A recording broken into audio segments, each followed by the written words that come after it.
People think that thinking is easy, but thinking is hard work. And so because it is hard work, people don't do it because they think that it is difficult to think. Um, we will learn a lot of things today in this short time.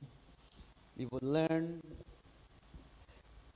and get equipped with the mindset, the tools, the habits to identify problems accurately, think critically, and implement effective solutions in ministry, in business, and personal leadership.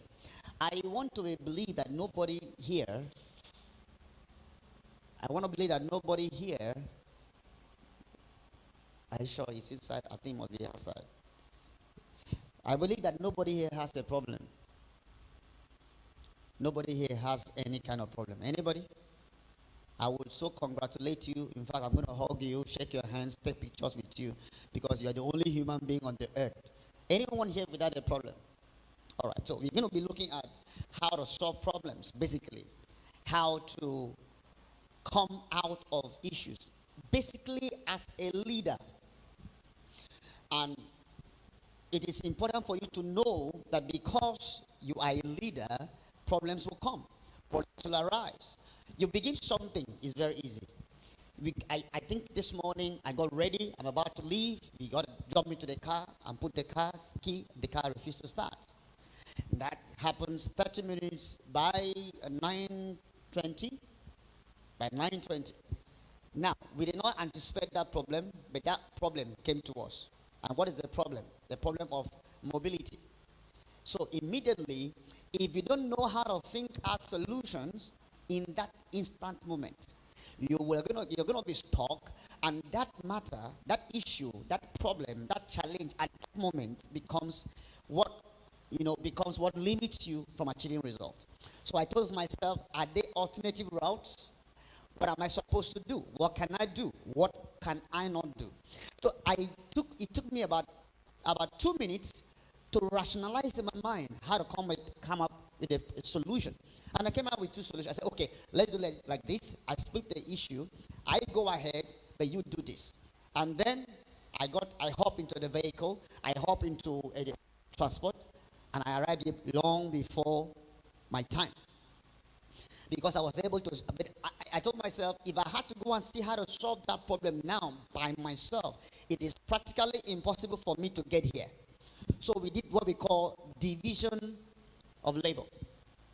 All right, so you're going to see a lot of things, and I really thank God for this study because it took me a lot. It gave me a lot of things to think about, and I began to analyze how we have come this far because of the things that we do. So what is our objective? Look at that.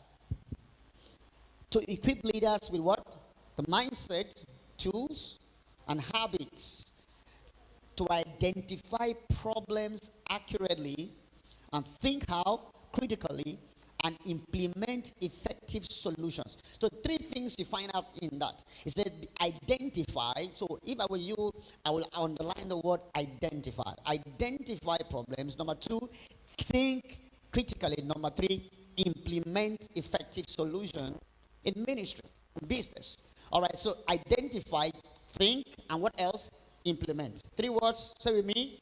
Identify, think, and implement. Number 2 again. Identify, think, and implement. One more time. Identify, think, and implement. And that is critical. It's very critical for you to know those 3 words because they will help you a lot. Now, leadership in the light of solving problems. Let me read something and I'm going to say something. My main thought is this. Leaders exist to solve problems. Is that true? In fact, your ability to solve a problem makes you an instant leader. Problems come, but leaders rise up to the need, rise up to the situation, rise up to the need of the hour, and they solve problems. So leaders exist. So anywhere you are leading and you are not solving problems, that means you have lost your leadership capacity. Now, who can remember what we taught some time ago? I know Mr. Vito might not remember, but I taught some time ago about the 5 levels of leadership. Who can remember? Level 1. I remember the ladder. So we have this ladder. Okay, 1, 2, 3, 4, 5. Now, who can recall that the first level is what? Position. And at this level, what do we gain? Authority. The second level of leadership is what? Who can recall? Permission. Now, I had to do this because I'm going to talk about something very critical. Now, let's get back here. Now, at the first level of leadership is called position. You are leading because you just announced you, the drama team leader. So you have what? A position. The best you can call you is a title. So you are now the senior pastor of the New Dawn Church International Branch in Apapa. Okay? So what you have is what? Position. Is that okay? And the best, what you are using to lead is called what? Authority. All right? Now, people will follow you because they have to. Not because they like you, but they don't have a choice. You are the headmistress of the school. You are their English teacher. Somehow you happen to be in that shoe. They just made you the commissioner for something, and we don't have a choice. We all have to follow you. So people follow you because they have to. They don't have a choice. But you see, you can't stay here for long. If all you have is your authority and your position and your title, very soon you're going to lose the fellowship of people. So you need to go beyond here. You are who you are because you have been made the choir leader. People will come to choir practice the first time. But what will make them come back is if they like you. That's why you must go beyond where you use authority to where you now use what we call your permission, which is based on relationship. So permission is the second level that is based on what? Relationship. So what you do from level 1 of leadership to level 2 is that you begin to build relationships. You begin to build relationships. You get to smile with people. Say, Mrs. Faith, how are you doing? My name is this one. So you connect with people. Now, people will now come to choir practice not because they only obey your authority, but now because they like you. She called me. You mean she called me? Oh, she called me. And I've seen a certain way a lady did a video of the boots that she got from Osimhen. That she's going, oh, Osimhen hugged me. Oh, they like you. Are you following me? Now they like the way you dress. They like the way you talk. You connect with them. You ask them questions. You know them by name. How are you doing? What's your name? How are you doing? Now they come to choir practice not based on the authority you have. Now because they like you, they all come. But you can't stay here for too long. Now, I'm going to stop in level 3. The level 3 is called what we call production. And that production has to do with results. This is a very powerful analogy. This is an entire class by itself. It has a book that explains this. I'm going to stop here. I don't want to go here so that you guys can come and ask for more. All right. So, in level 3 of leadership, you go beyond people liking you to having results. If they all come to choir practice and they cannot sing well, they'll get tired eventually. Now, they just made you the president of Nigeria. You are now the Tinubu of our time. And then 1 month after, Gary becomes more expensive. There has to be a result. So at this level, you are beginning to have production. You are beginning to have serious productivity. Results are happening. The choir now sings well. Do you know that whenever the choir sings well, that good song is an invitation for people to join the choir? It happens everywhere globally. So the day they had the drama team act well, ooh, I want to become part. People like where things are happening. Is that true? People like a church where things are happening. People want to be part of success stories. So your result, between permission to production, somebody had to work. You need to fold your sleeves and get to work. Because what brings you result is work. But at this point, people are not following you because of the authority. They're not following you because you smile at them. They now follow you because you know what you're doing. Oh, my pastor knows how to preach. Oh, my pastor knows that. There are certain results that you now have. Are you following me? There are things that you're doing that people now like. They like you for what you are doing for them and for the organization. That's the third level. But this is where I'm going. From level 1 to level 2, you are going to encounter so many problems. In trying to, they announce you, the choir leader of that your team, they announce you so and so. That's what you begin with at the level of authority. The moment you want to start building relationship, there are people you will meet that don't like you. I don't like this. You are trying very hard to reach them. They don't want to be reached. Are you following me? I'm trying to say that when you move from level 1 to level 2, there are problems that are peculiar to you. Do you know at Atiku Church, there were problems that we had that we don't have now? But there are problems that we have now. It's called the mega church problems. Yes.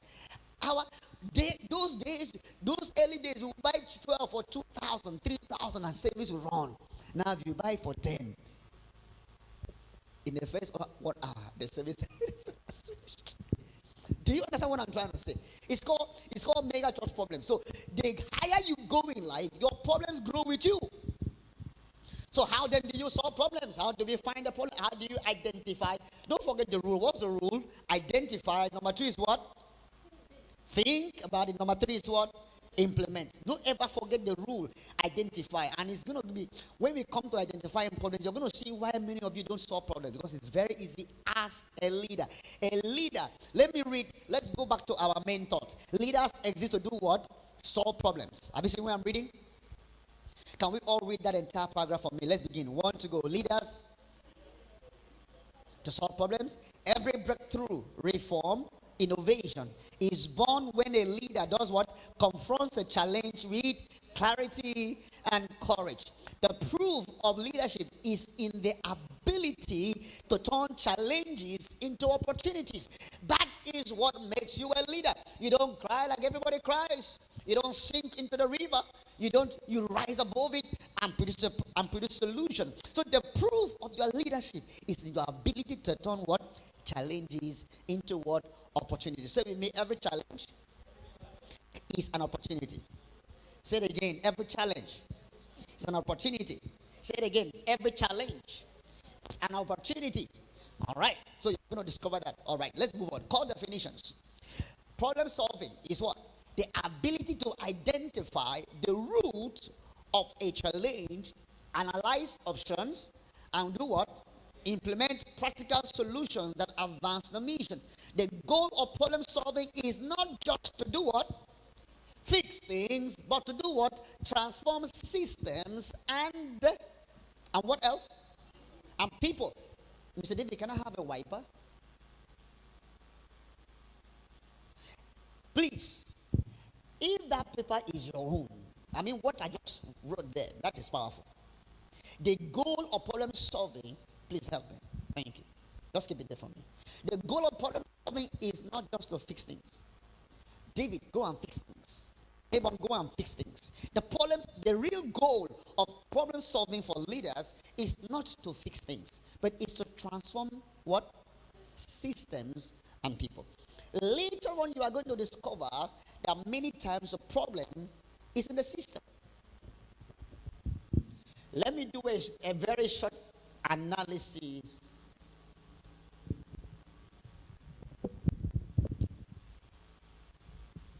This Mr. Webong's whiteboard is not answering me.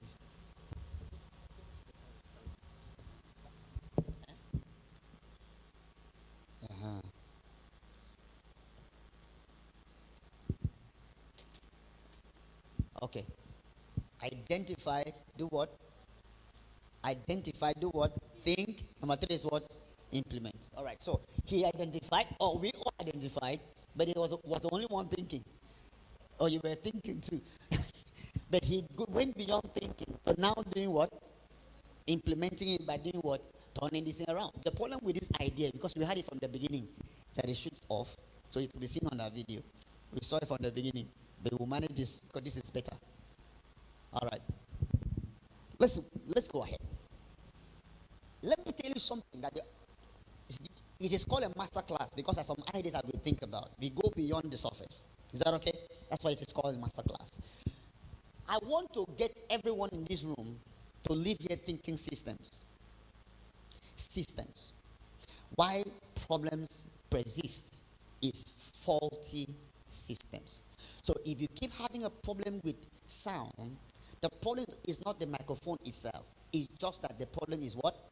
Systems. If you understand how the systems work, your analysis, your ability to identify a problem can be so quick. You know, the faster you can identify a problem, the faster you can solve it. Is that true? So the key thing now is the system. Let's analyze what we call the sound system. Is that okay? So that every time there's a problem in church, I want this analogy to kick in. Every time you hear something is wrong, let it kick in. This is the way my own head works. The sound system comprises of what we call input devices.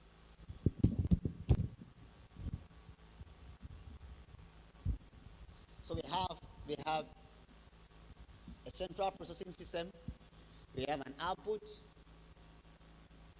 we have an input, we have this is processors, this is outputs. Who knows what the output of a sound system is? Why are you the only one talking? Speakers,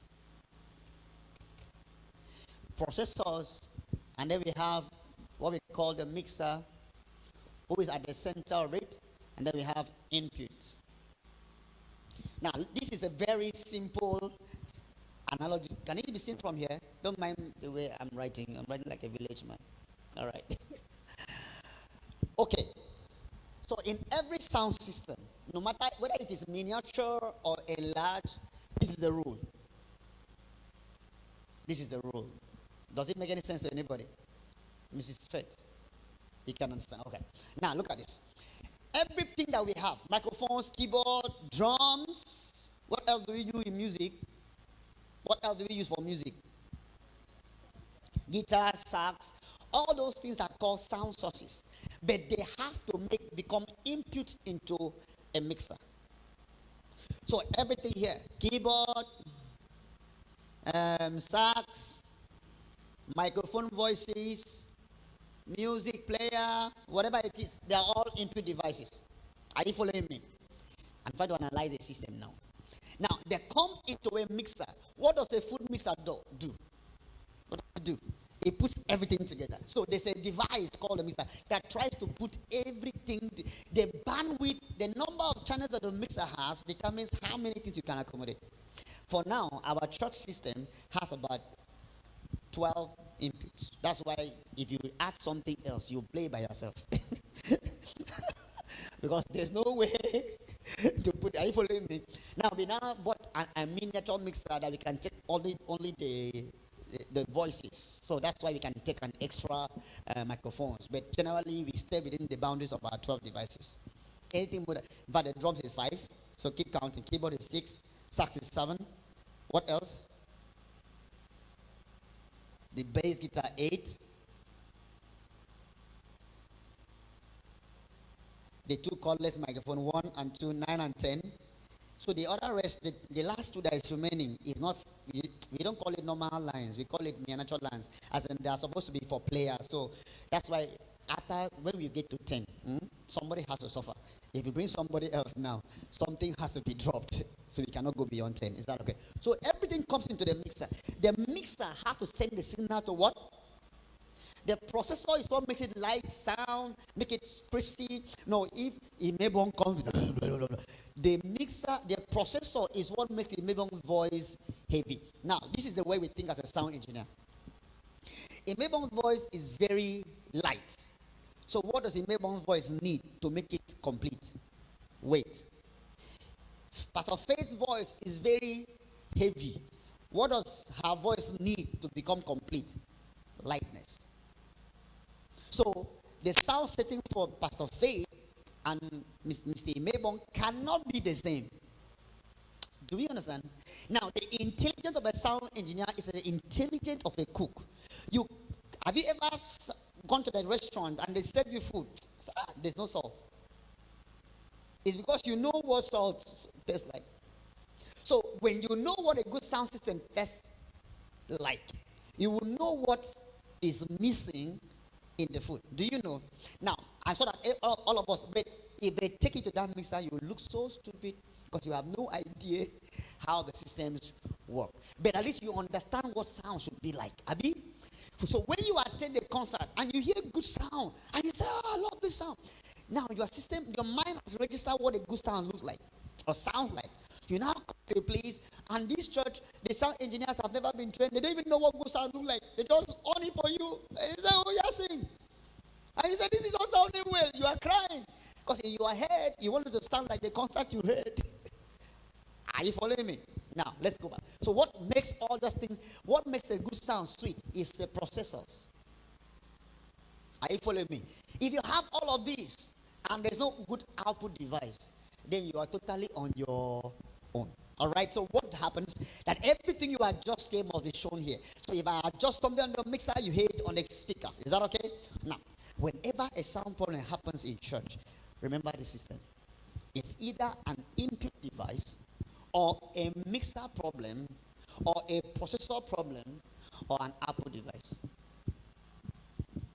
Many times the sound is good doing well, but meanwhile, let me even add something else. This microphone has what we call batteries inside. Is that true? Now, this battery determines whether the mic will work. Are you following me? So, in this case now, if the microphone, everything is good, your speakers, you bought them from UK. Your processors, you are very good. Your mixer is well designed, everything is good. But there's no battery in the mic. What happens? Are you following me? So now, whenever you have a sound problem, this system should play in your mind. Analyze where is the problem. Is a problem an output device problem, or an input device problem, or a mixer problem, or a battery problem? Each of it is power by itself. Like now, you see that this mic keeps cutting. Do you know why it cuts? Because it's getting old. It's behaving like an old woman. And very soon the leg is paining. Then the back will pain.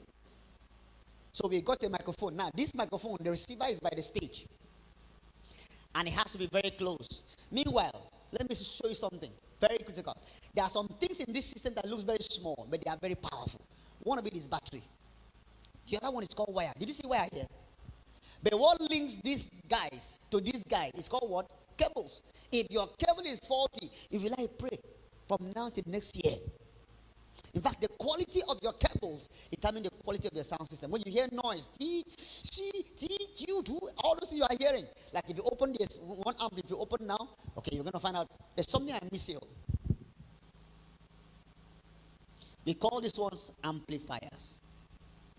Now, there has to be what the processor has produced, the amp needs to magnify. So it works there. All right. So sometimes let's look at it this way. This is called one input device. What do we call this? 2 mixers. 3 processors. 4 amplifiers. 5 is what? Output speakers. Now, every time you have a sound, I just gave you a crash course on sound management now. I just gave you a crash course on sound management. Now, my hope is that whenever an issue happens where Pastor Faith is, she can easily diagnose the problem. That's what I want to achieve.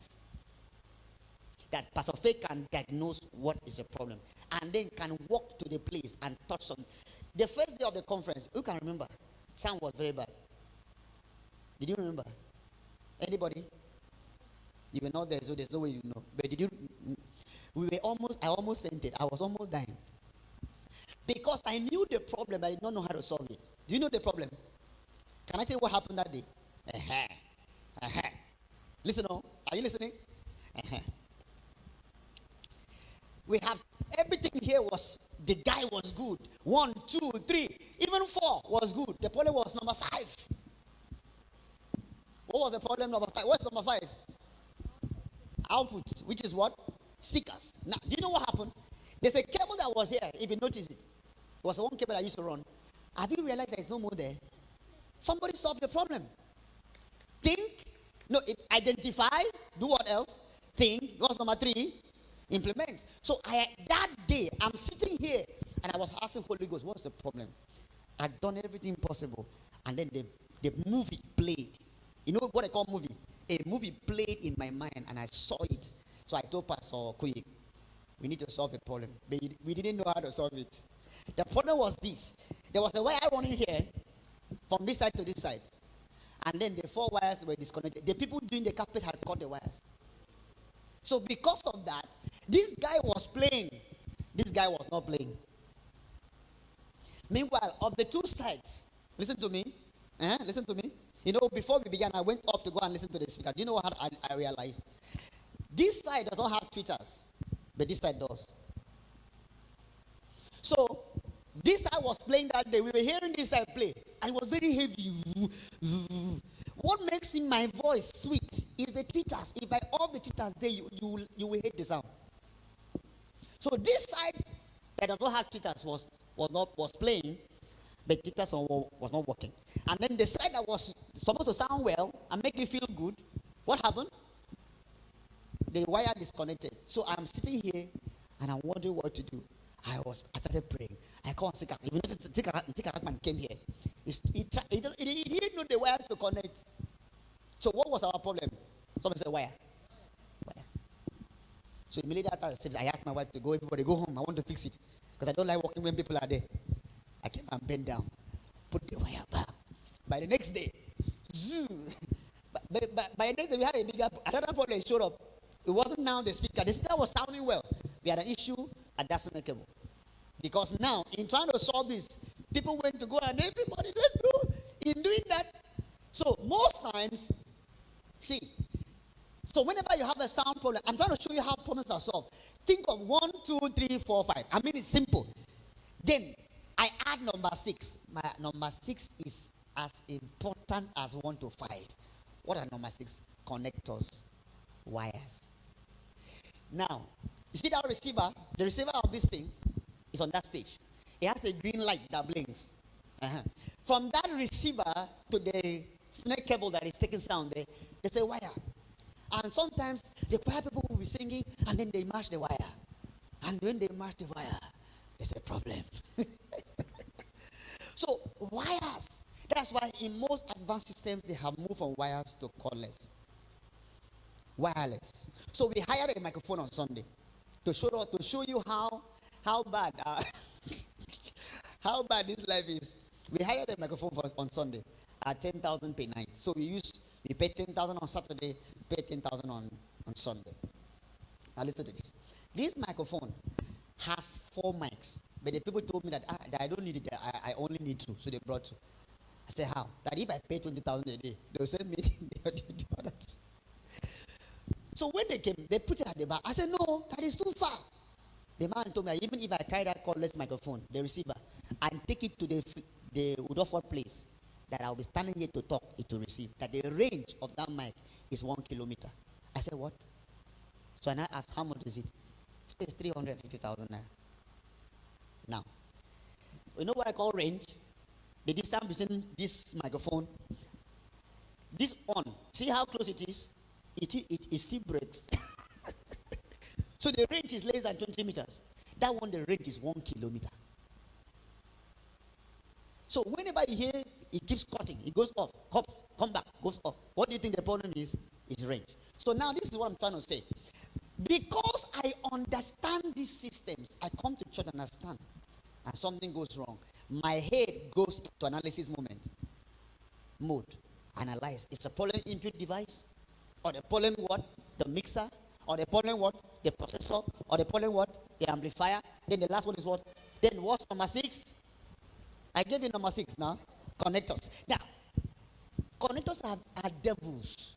Oh, they are devils. Oh, Jesus. Connectors are devils. You can set this sound perfectly well.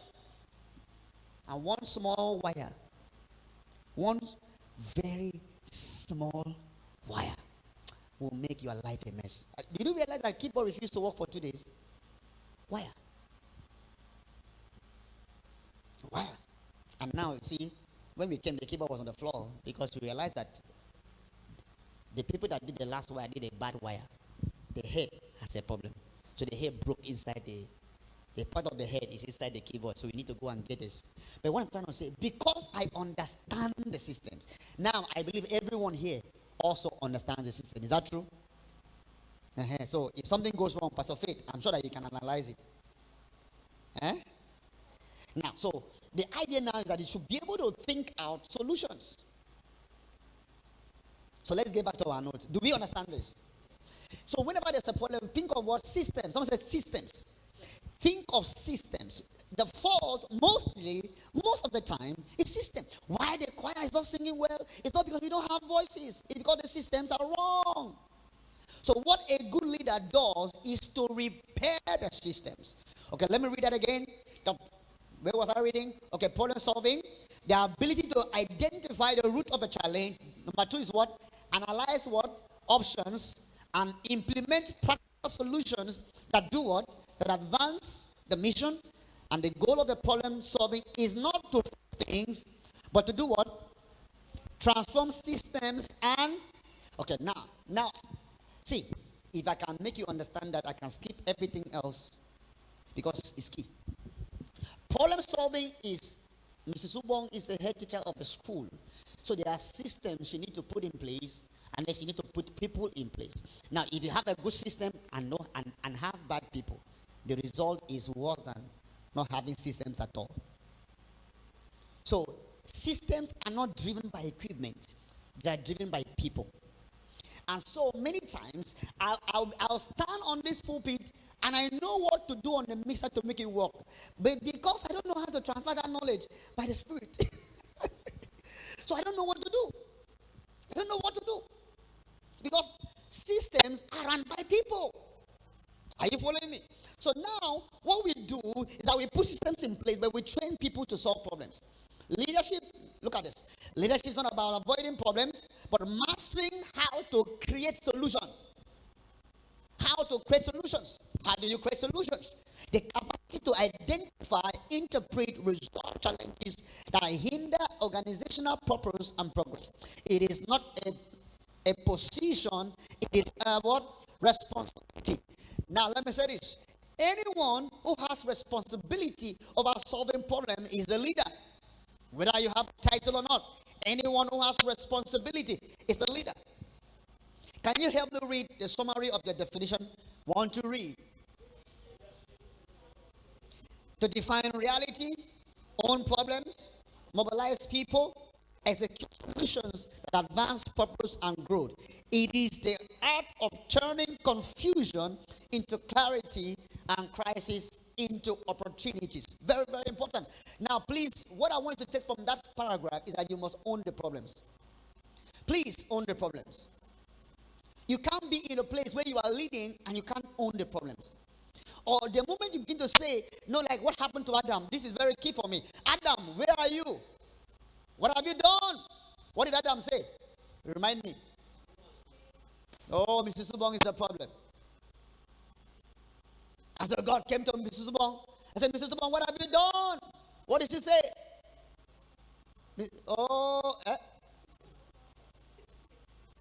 No, Eve did not cast it to Mrs. Ubong. Eve sent it to the snake. Do you know why? The snake did not have a voice. Who to give it to? So, who owns the problem? The snake. The snake became the leader of the earth just by owning the problem. So, the person that accepts the problem is the one who leads.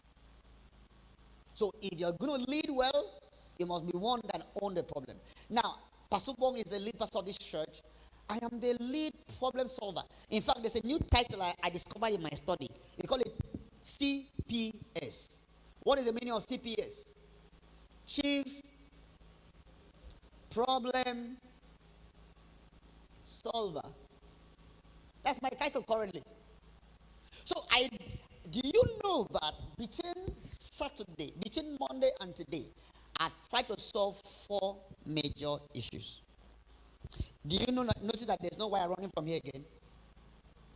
I locked the door there before yesterday, seal it off from outside, and I spent 4 hours, 5 hours, tear down the entire wire system, rewire it, all by myself. My idea that I don't want to sit here and see wires running. The wires now went to the back. Did you see? They're not running at the back. Now, My why this one that is still hanging here, my head has been thinking since yesterday. How do I hide the wire?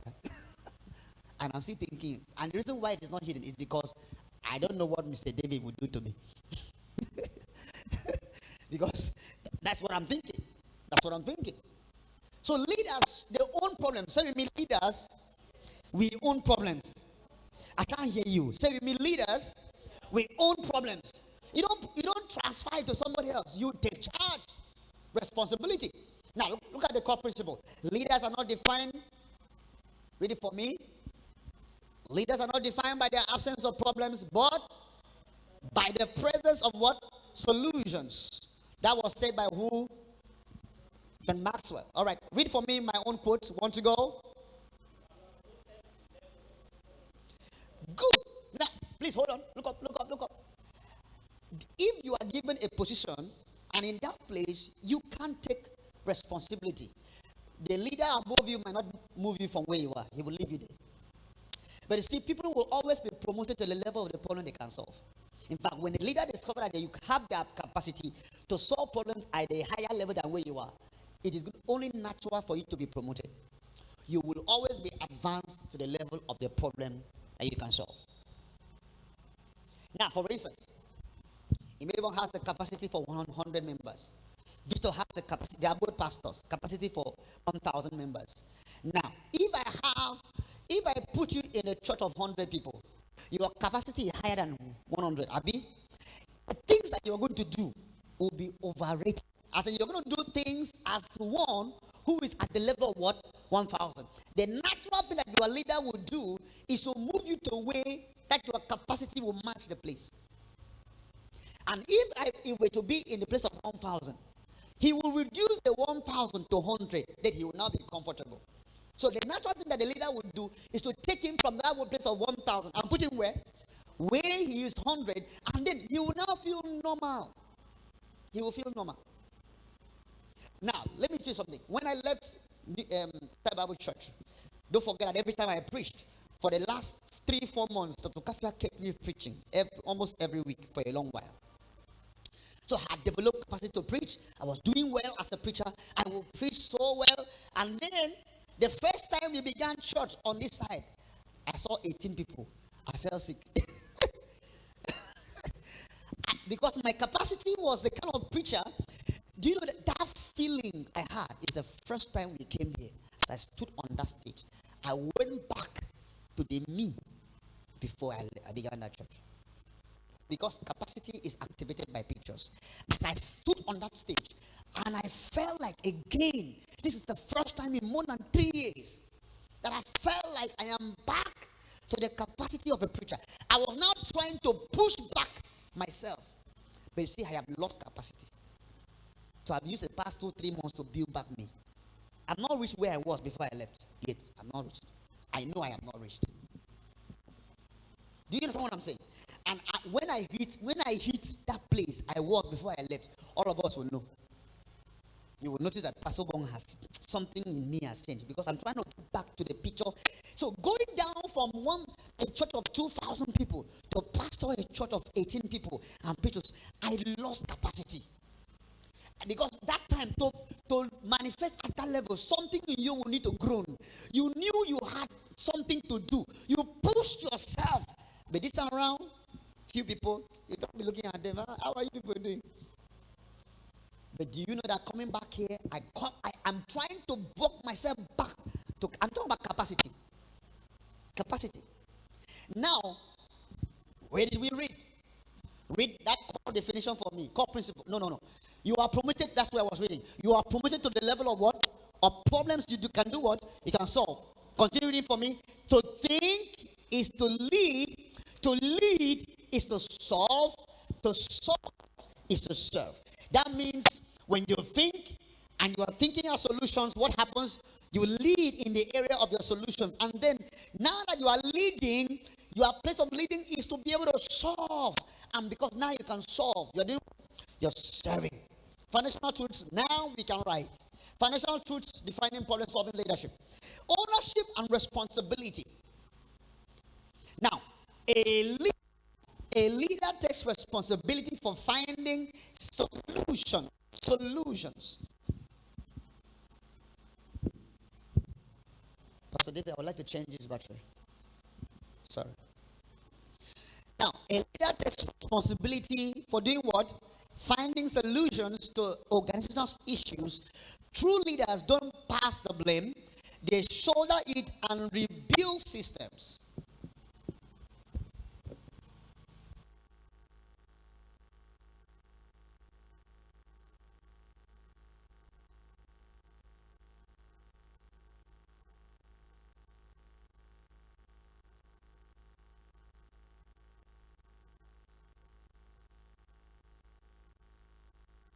The blame in failure and direct credit in success.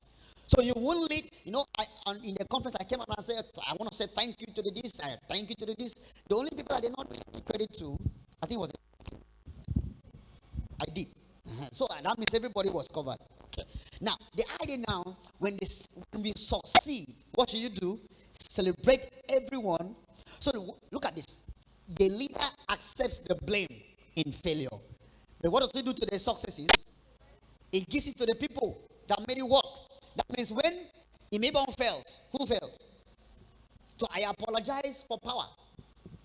But when Imebon succeeds, I give it to him. It's not fair.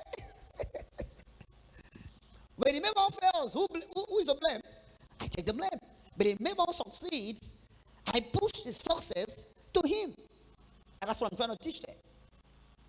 You don't lead by hitting people over their head. That's an assault. That's not leadership. Now, can every one of us read? Okay, no, something I need to write. A leader is one who sees problems before they become a crisis. Before they become crisis. They see it before they become crisis. Visionary leaders anticipate and prevent trouble and not react to it.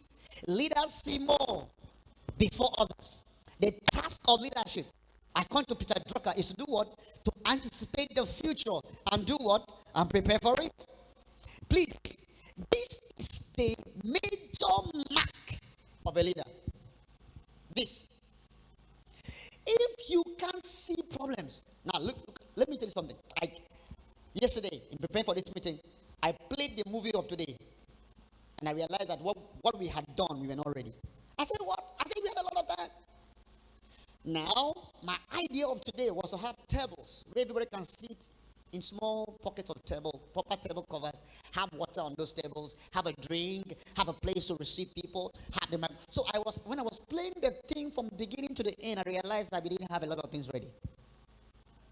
So I thought to myself, I called last night, can I have a table cover? Can I get a table? Can I get this done?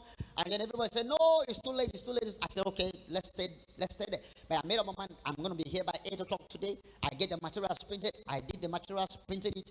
I got someone to print it and photocopy it for me. Now, that ability to walk through the entire event from the end is what makes you a leader.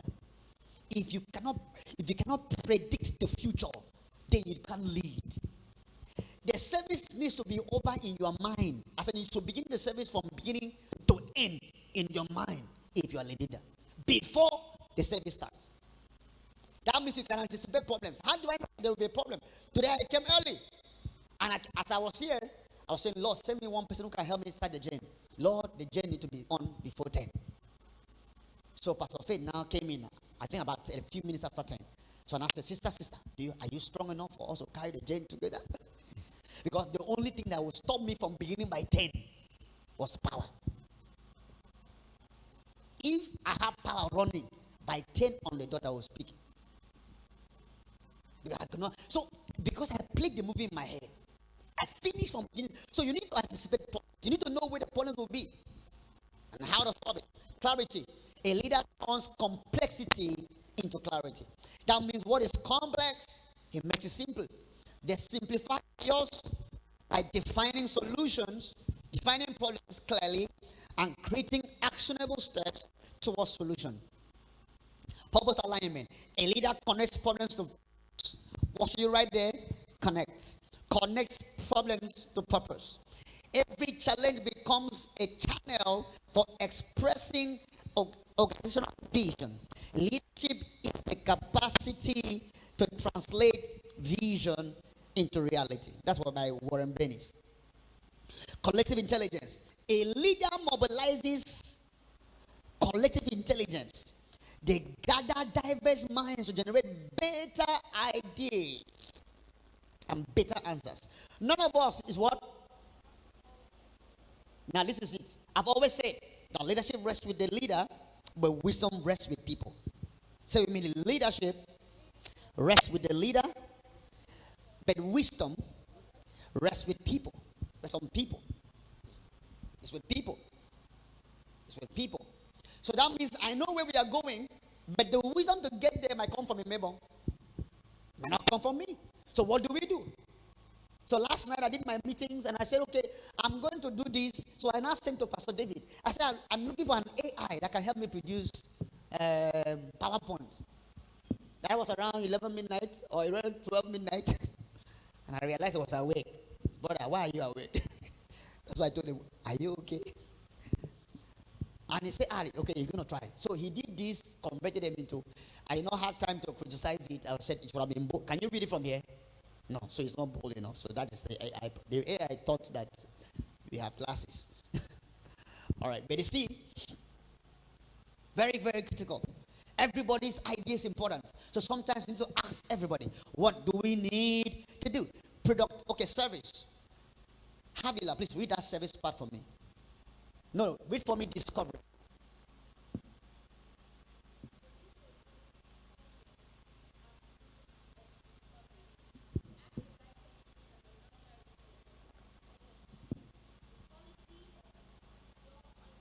Depend on what? Of your questions. So leaders ask questions. Pastor Fred, how are you doing? Why is your face like this? Havila, why are you so tall? Maybe you're not smiling today. Maybe was telling me something is wrong with his shoes. I told him that, brother, leave acting. It's not that. Sit down, sit down. That you are normally too casual. That I went to the market. My plan is to buy him shirts. I've ordered for the shirt. They have not arrived yet. All I'm trying to do is to turn him into a corporate man. Now, we ask questions. We ask questions. In fact, if you don't ask questions as a leader, there's no way you can get the right answer. All right? So, Pastor Fair, read for me the next one service.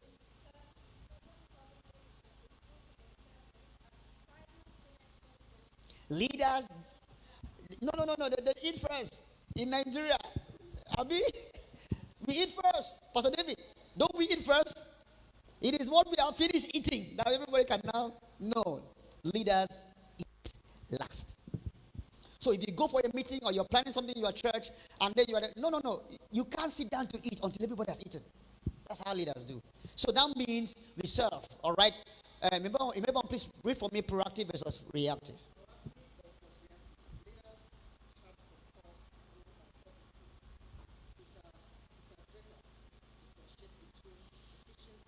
Doing things right. Doing the right things. Real problem solvers prioritize effectiveness. So that space is effectiveness. Doing things right and doing the right things. What is the difference? Pastor David, I'd like you to explain that. What's the difference between doing things right and doing the right things? Please hurry. You are thinking. What's the difference between doing things right and doing the right things? Doing things right sort of means, also kind of means ensuring that things are done the way they should be done. And doing the right things means that there is an order in your mind on what should be done. So I think it starts with doing the right things and then doing things right. Let me give you an example. My keyboardist traveled to where? Port Harcourt. He woke up and traveled. This is the second time. The first time he also woke up one morning and came and said that he won't be around tomorrow. Brother, he can't behave like this.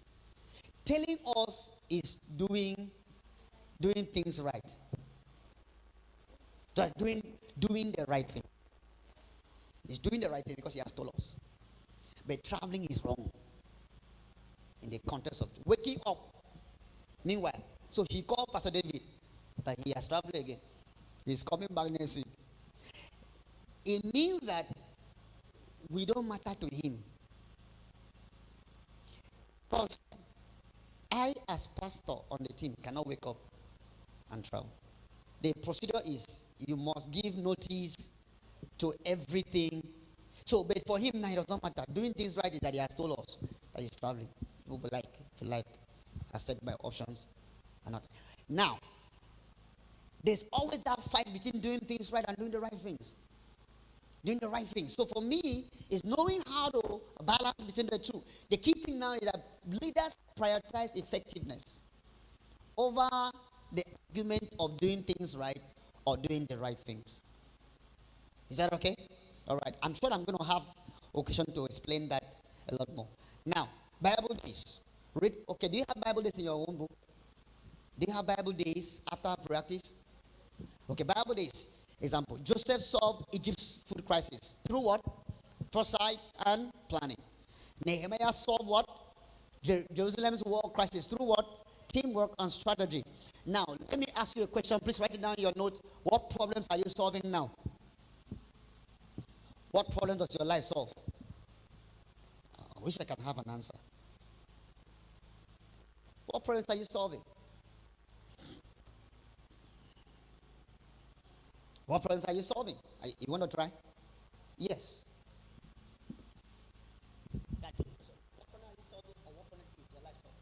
Okay, the problem I'm trying to solve now in schools is for children to be adequate communicators, bold communicators. And then the problem my life is solving is the problem of principle, getting things done correctly. I think one of the problems my life is. What problems are you solving and what problem is your life solving?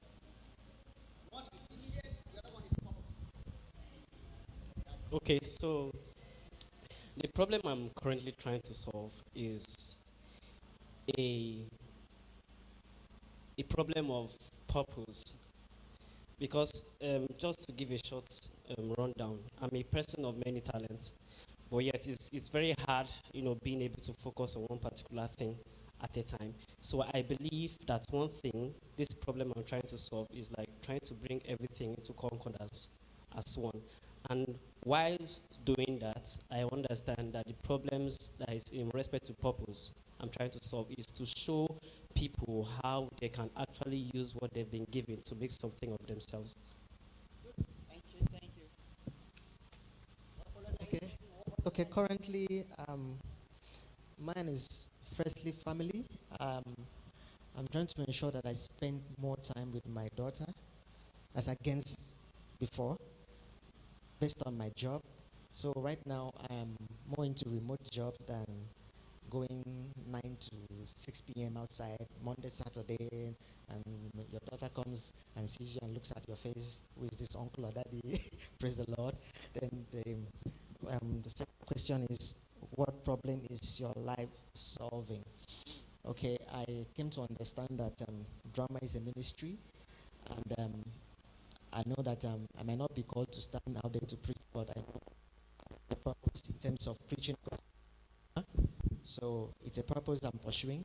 I'm building on it, so that's where I'm going.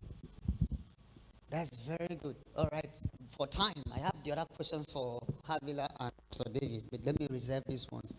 Right, so you must identify the problems you are currently solving. Now, actually, as a leader, I didn't add that. So, as a leader, all right, where you are leading now, what problems are you solving? I wish somebody can tell me. Where you are leading, like Pastor Faith leads, supervises a choir, what problems are you trying to solve? Right, where you are leading, you work in that school, what problem are you solving? The idea now is that you have identified a challenge within the sphere of your influence, and you have determined to solve it. What problems are you solving? Let's move on. All right, so I want to get to the nature of problems, and then I can move on. I can allow Pastor David give us a small part of it. So resolve to seek solutions. Have you seen where I'm reading? Resolve to seek solutions. Is it in your notes? It's not there. Okay, good. So that means my own note is big, is more than yours.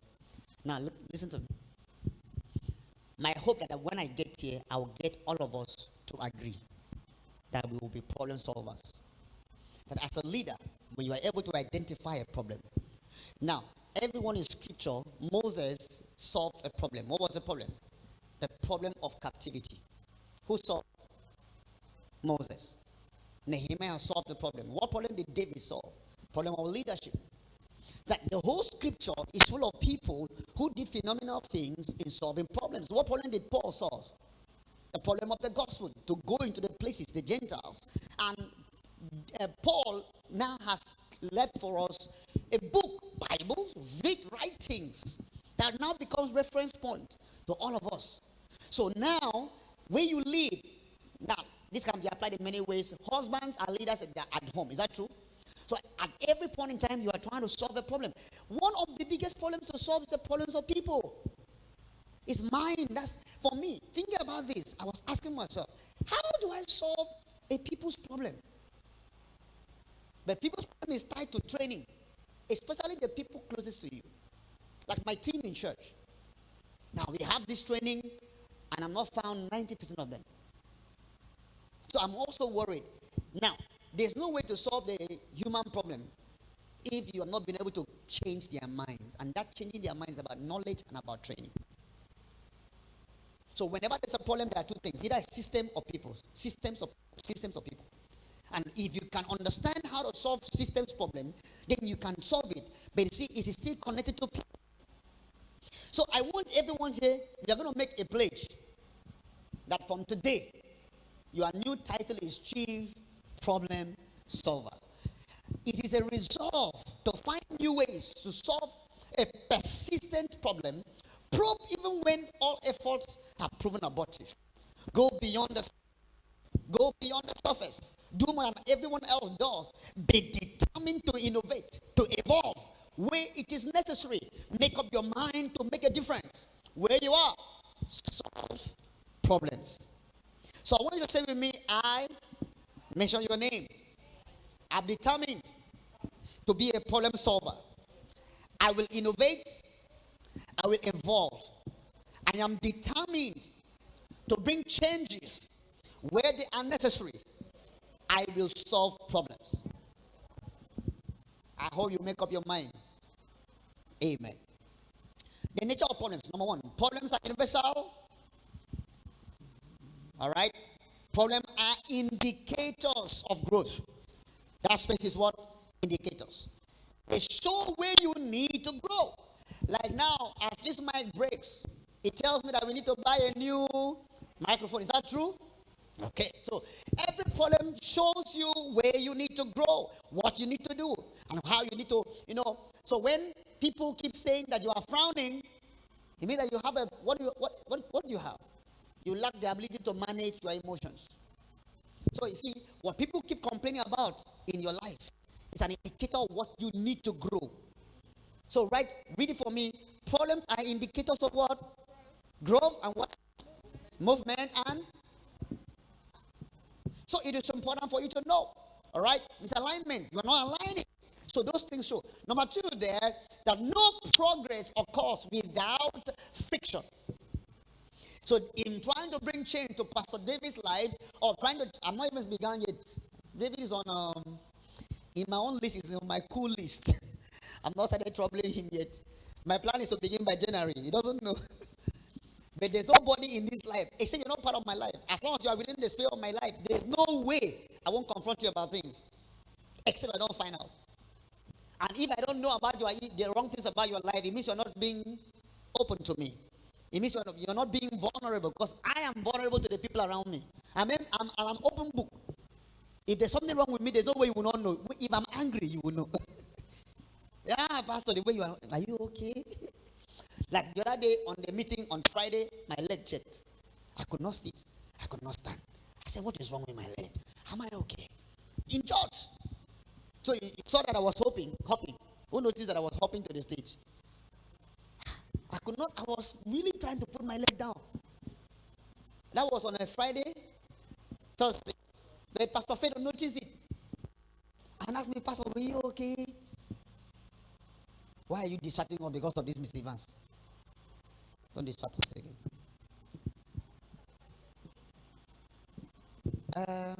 When do we take questions? At the end or now?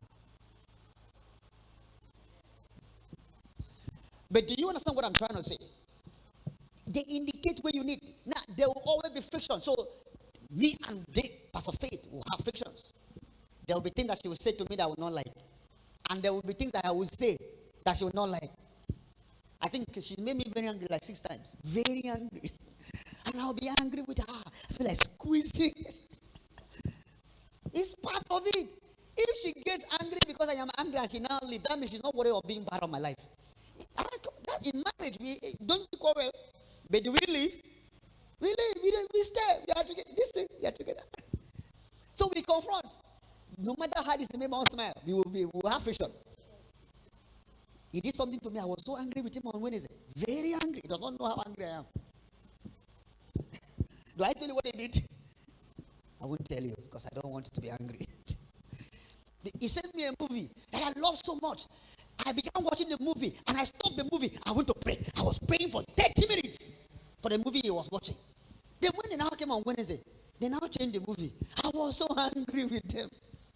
If we watch that movie on Wednesday, we will pray for 1 hour. I'm telling you. We will be watching the movie. I'm telling you, it aligned with what I felt. But when they came, they changed their mind. And I did not want to superimpose my decision on them. So I allowed it. But I became very angry at the end. Why didn't I insist? So everybody there will always be friction. Do you understand what I'm saying? There will always be what? Friction. 3 says, every level of leadership does what? Introduces a new level of what? Challenge. That means I was fine until they made me leader. This Mr. Victor that is always smiling, don't worry. Very soon, when we make you leader, there will be quarrel. Everybody that this habila, nobody call with you. Now you are tribe leader, you are a mess. The moment they give you responsibility, you are now in the open. You are now in the open. You will be in my good books. You will be, in fact, you will be nice. I think what's his name? Alex. Very nice. Until he became part of the team. And then we quarrel. How can you touch that thing? Leave that thing like that. You will talk and we will quarrel. Let's go and do this. Let's go and do this. And he now disappeared. I'm now scared. Let's bring back Alex. But everything was fine until he became part of that team. Because you cannot be there. Whatever you do there will affect everybody. So we have friction. It's natural. The other day I said to Evans, you have done so well. You sang so well on Sunday. I felt so proud of you. I recorded the video. I took it back to play praise and worship in my house. But I felt like you're not doing well. Oh. In this area, you're not doing well. If I can't tell you you're not doing well, then you're not part of my life. My responsibility is to show you that there's something wrong with you that can be corrected. Is that understand?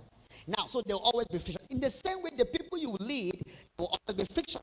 Don't forget the 4 levels, the 4 steps to get things done. What's number 1? What gets talked about gets done. So if you want to get things done, what do you do? Talk about it. What's number 2? What gets confronted gets done. So if you don't confront people, things will not be done. What's number 3? What gets measured gets done. So measure the level of growth. Number 4, what gets trained for gets done. Number 5, what gets rewarded gets done. All right, so you reward. All right, let's move on. All right, let's move on. Problems are invitations toward innovators. To the space there is what? Innovators. Leaders see possibilities inside what? Problems. Now, I wish I can make this part of your mind that whenever there's a problem, there's something to innovate about. Is that okay? Do you notice that your phone keeps improving? WhatsApp has been changing. There was video call. Now there's voice call. Now they are reposting. They keep changing. All those things were problems that now became innovations. All right? Problems are predictable. Every church business will face change, conflict, or crisis. In this world, you will do what? You have trouble. Problems are revealing. They expose what is hidden, weak systems, poor thinking, or misplaced priorities. Weak systems, poor thinking, or misplaced priorities. For me, church, we have a lot of weak systems. A lot of weak systems. It's been my thinking, a very terrible mind that I've been thinking. We have lots of weak systems. That I've not had all my leaders here show me that there's a leadership flaw. Time we had a pastor's meeting, we called for a pastor's meeting, and no pastor arrived on time. They said Pastor Faith, who came for choir practice. So I canceled the meeting. I was so angry. I was so angry. But I felt like the systems, churches don't run, they don't rise by large numbers, they grow by systems. And so when you have that, they expose to you what is weak in your system. Now, if I come to your house right now, will I find food? Now, as I enter your house now, Pastor Faye, will there be food? That's the miracle. Because she does not like cooking.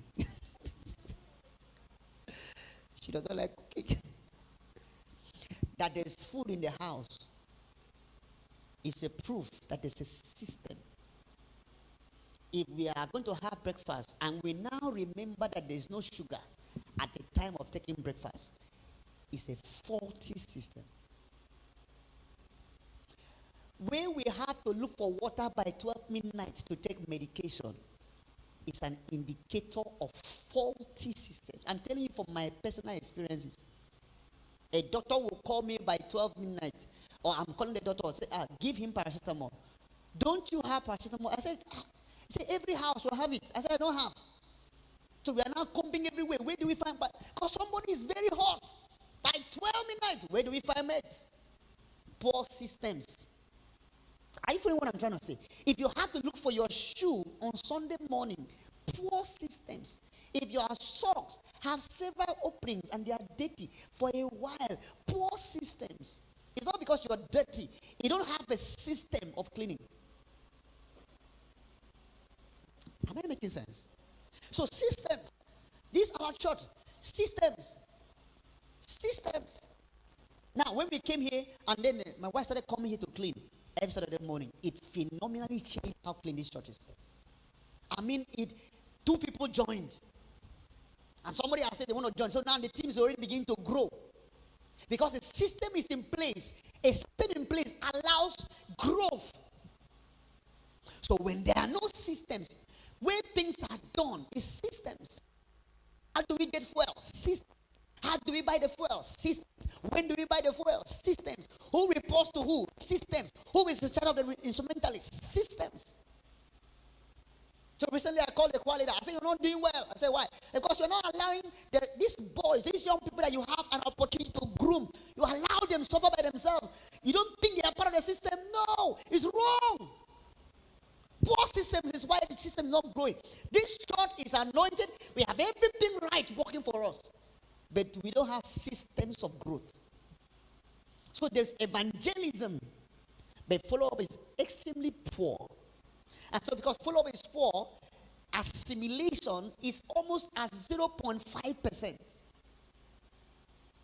So I'm not trying to put blame. I'm trying to show you that the problem is systems. System itself is not one man.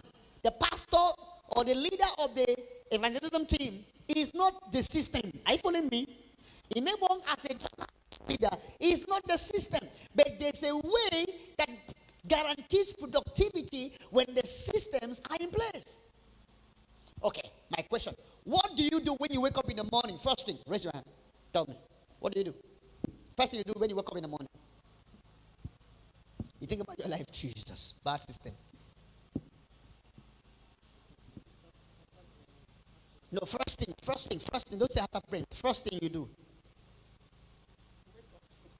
When you wake up, what's the first thing that you do? Start playing music on your phone. Dress your mattress. As I leave my bed in the morning, I kneel down by my bedside. I pray first before I do anything. But I live among those people who would tell me, so you've not sent that to be told by voice. And I said, have you even said good morning?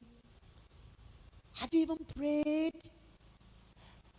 If you don't have that life as a system, know when to pray, know when to wake up, have a life system where your life is automated, you're not going to run systems as organizations. You won't. If anything goes whenever and however, your life is going to be so chaotic. I feel what I'm trying to say. Someone says systems. All right.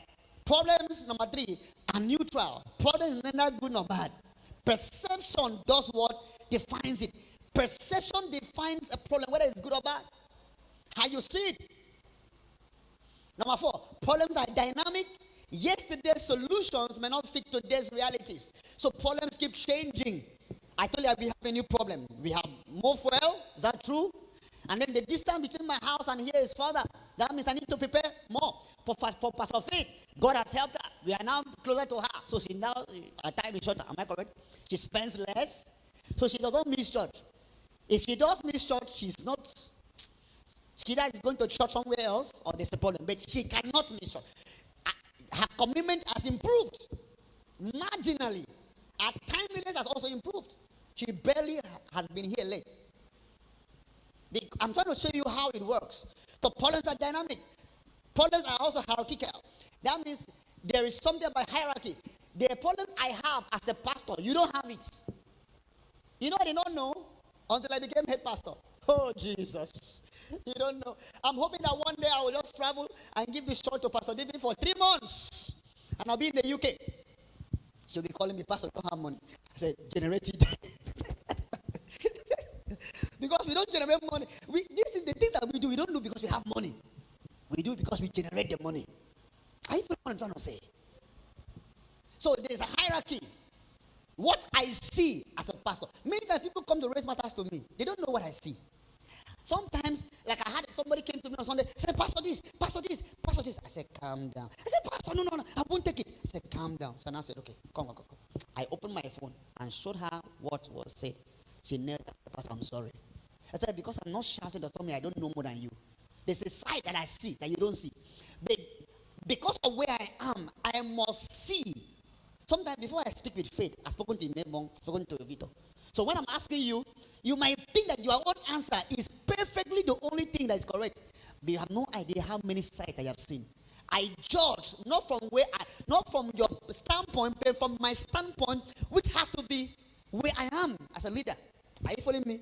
I have taken decisions I don't like, but it's good for the organization. I've had to let people go, not because I don't like them, because I know that letting them go is how they will grow. So hierarchy is what I'm trying to say. Hierarchy, very, very important. Hierarchy. What's the next one? Read it for me. Our pathways. Every promotion is in scripture was hidden in what? In problems. David met what? Goliath. Joseph met what? Famine. Nehemiah met what? Ruins. Problems are opportunities in disguise. Leaders are distinguished by how they see and respond to difficulty. In the middle of difficulty lies what? Opportunity. Who said that? Albert Einstein. This is where I was hoping I can get to. Oh man, I'm in love with Jesus. The 3 core categories of problems. Every problem is either a people's problem, a process problem, or a perspective problem. People, process, perspective. People, process, perspective. 3 core categories of problems. People problem, process problem, perspective problem. All right, so I'd like us to analyze this together. Look, do you have the table on your paper? All right, so people's problem, description, conflict, communication and gaps or lack of skills. An example, a church team does not what? A church team not aligning on vision. So people are the problem here. Number 2 is what? Process. Inefficient systems or unclear structure. Example, a business losing money due to what? Poor workflow. Now, perspective problems. Limited or wrong assumptions. A leader thinking growth is impossible in a small town. The way your mind works. Okay, now this is my question this moment now. Which of these areas is the area you always find, or you're most likely, or you encounter a lot in the course of your leadership? So, don't be in a hurry now, sister, calm down. All right, so we have people, then we have process, then we have what else? Perspective. All right, so I want someone to give me an example of people's problem. Now, in the context of leadership, you are the leader of the choir. and they are giving you issues. You need to come by so and so time, but they don't come so time. They lead the people's problem. I want an example. People's problem. Perspective problems. Unit, this is drama team unit where, thank God you were there that day, Pastor.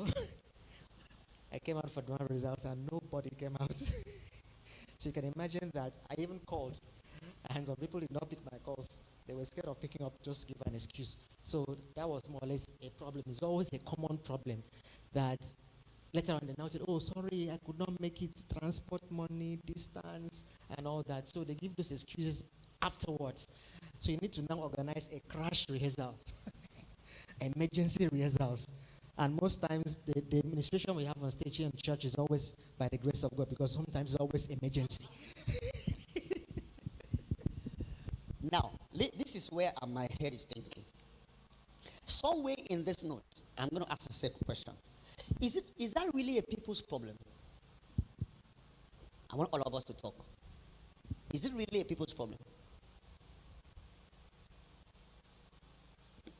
Is the problem the people? Or is it the process? Or is it the perspective?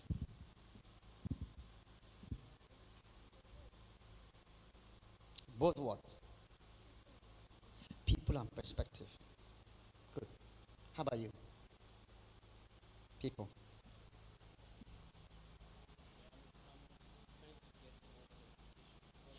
Announcement was made. There will be drama team result on Thursday by 5. The leader came by himself. Came here since morning, waited. Pastor came by mistake. I found him waiting, so I joined him in waiting. So we sat to gist. We waited till 8 p.m. Not even one member showed up. Is it a people's problem? Is it a perspective problem? It's a structural problem, which is process problem. That's good. Why is it structural problem?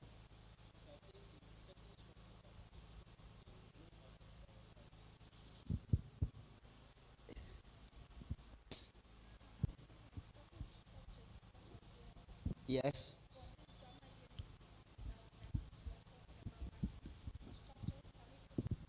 Good thinking.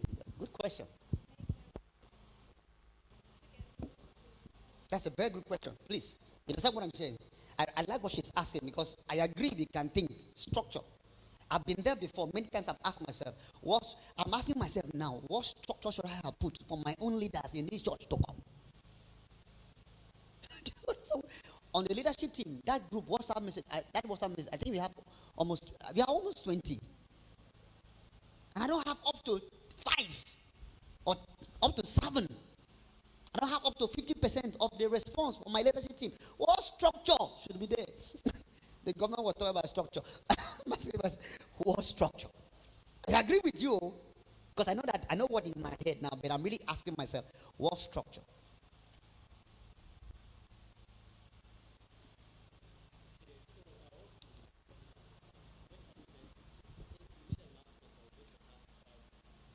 Yeah.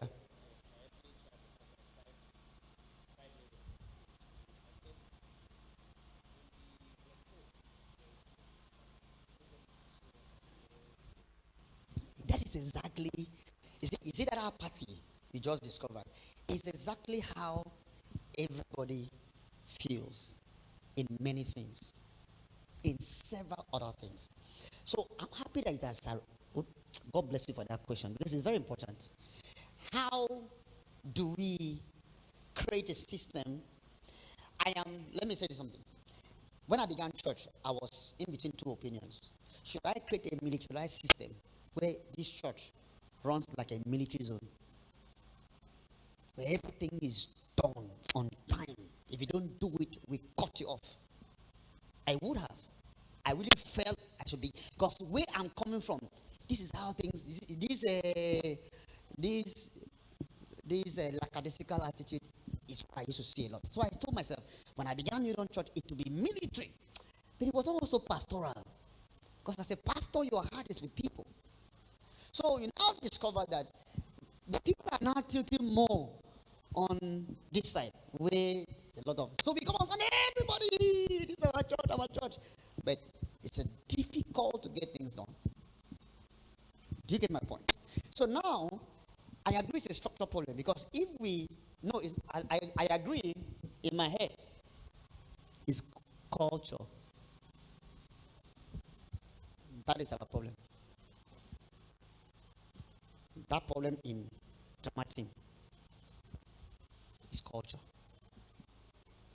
You know what they call culture? The first time something happens in a place is culture introduction. Is that not what it's called? Culture suggestion. The second time it happens, it is what? Culture acceptance or rejection. The third time it happens is culture what? Establishment. So we have established that culture that they can miss the rehearsal and still perform on Sunday morning, even though they did not come, and they may not even apologize to you. But they will still come and do drama. And nothing will happen. Culture. Culture. Let me tell you why this thing is culture. There's a day last year I got angry with everybody in the leadership team. I was so angry. So I stood everybody down. I told him, Ubong, sit down. You're not working today. Simeon, sit down. Remember that day? The next Sunday, all my leaders were in church and on time. All. What I mean by all, I 30 minutes to everybody. I said, who? This church? I am very close to shutting down the entire system. I'm waiting for December so that I can restart the culture. The problem is culture, which is perspective. Is the way the people think. The people think that this thing is nonchalant, you know. And I don't blame them all because I allow the culture. I allow the culture. And the problem is the culture of the church is supposed to flow from the pastor through the leadership to the people. But now, the culture of the leaders have affected the people more than the culture of the pastor. The pastor does not come late. He doesn't. He works hard. But the leaders stroll in as they like. And he's like, look, we are even making the, oh, welcome, how are you doing today? Do you see what I'm saying? So, the people believe that they don't need to come for choir practice, but they'll still perform on Sunday morning. So the day they don't come, and we shut them down, and we shut them down again, maybe who knows? But they might not come and disappear completely. Okay, that took a lot of time. Anybody wants to say something on this? Okay, I was thinking Pastor Faith want to add. Go ahead. Thank you. So why I said it's perspective is these same people go to work. These same people have places where they answer to people. But because the church is really a place where people are not paid, I have a staff.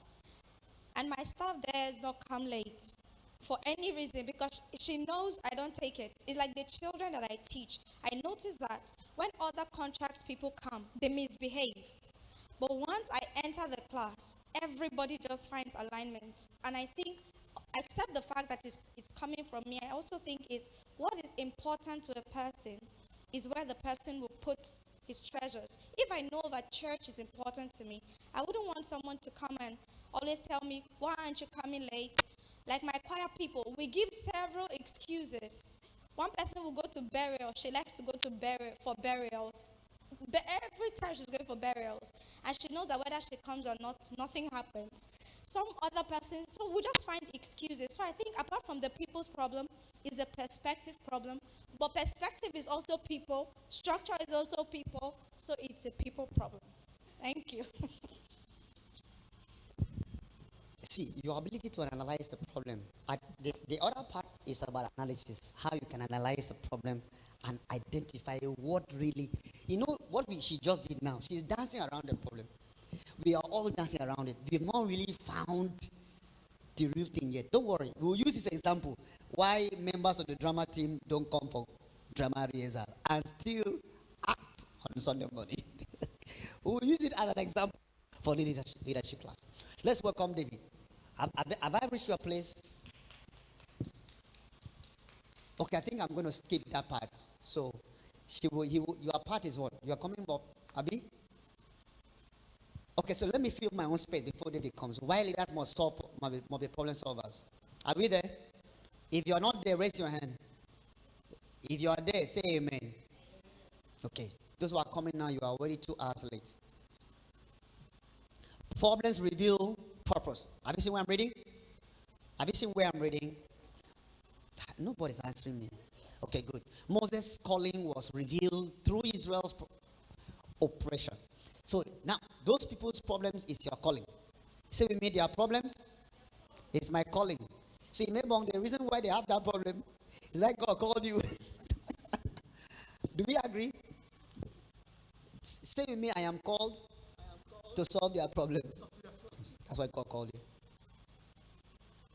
Pastor Fred is sinking in. See these choir people? That's why you are called.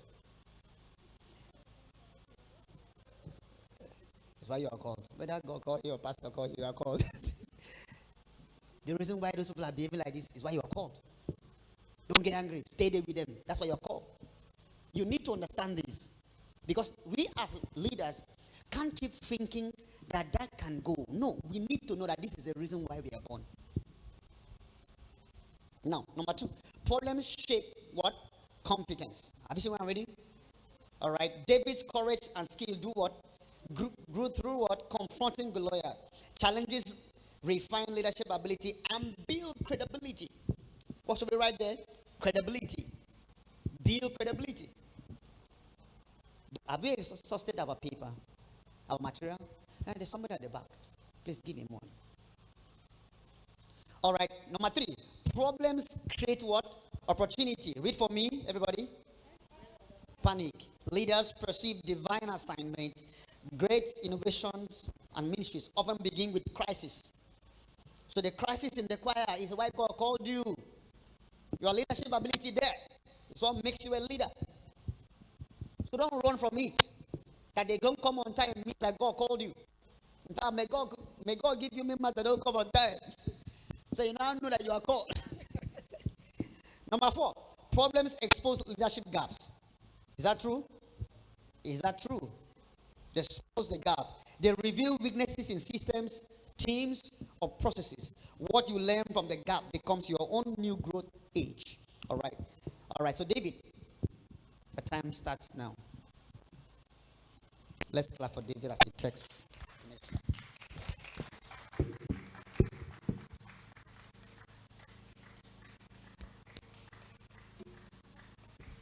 Keep clapping until it arrives. It's still coming.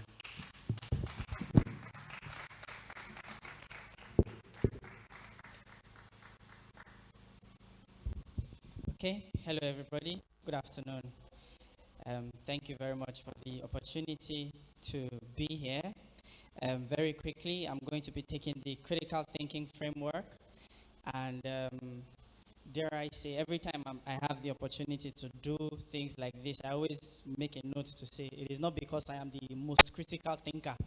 It is just a privilege that I have to share with everybody. So, first off, we have agreed that problem solving is one of the main purposes of a leader. And the thing is that every leader will experience problems. So your ability to be able to solve problems is what stands you out as a leader. But there is no problem solving without critical thinking. Every activity that leans more on thinking than doing is more profitable, more resourceful, more useful, and more valued than problems that rely more on doing than thinking. A classic example is the architect versus the, what do they call it now? The people that we build, right? The artisans. So the architect has an idea of the building. He drew the building. He knows how a 4-bedroom flat will fit into 1/3 plot of land, right? So he can design the image. That is a thinking problem.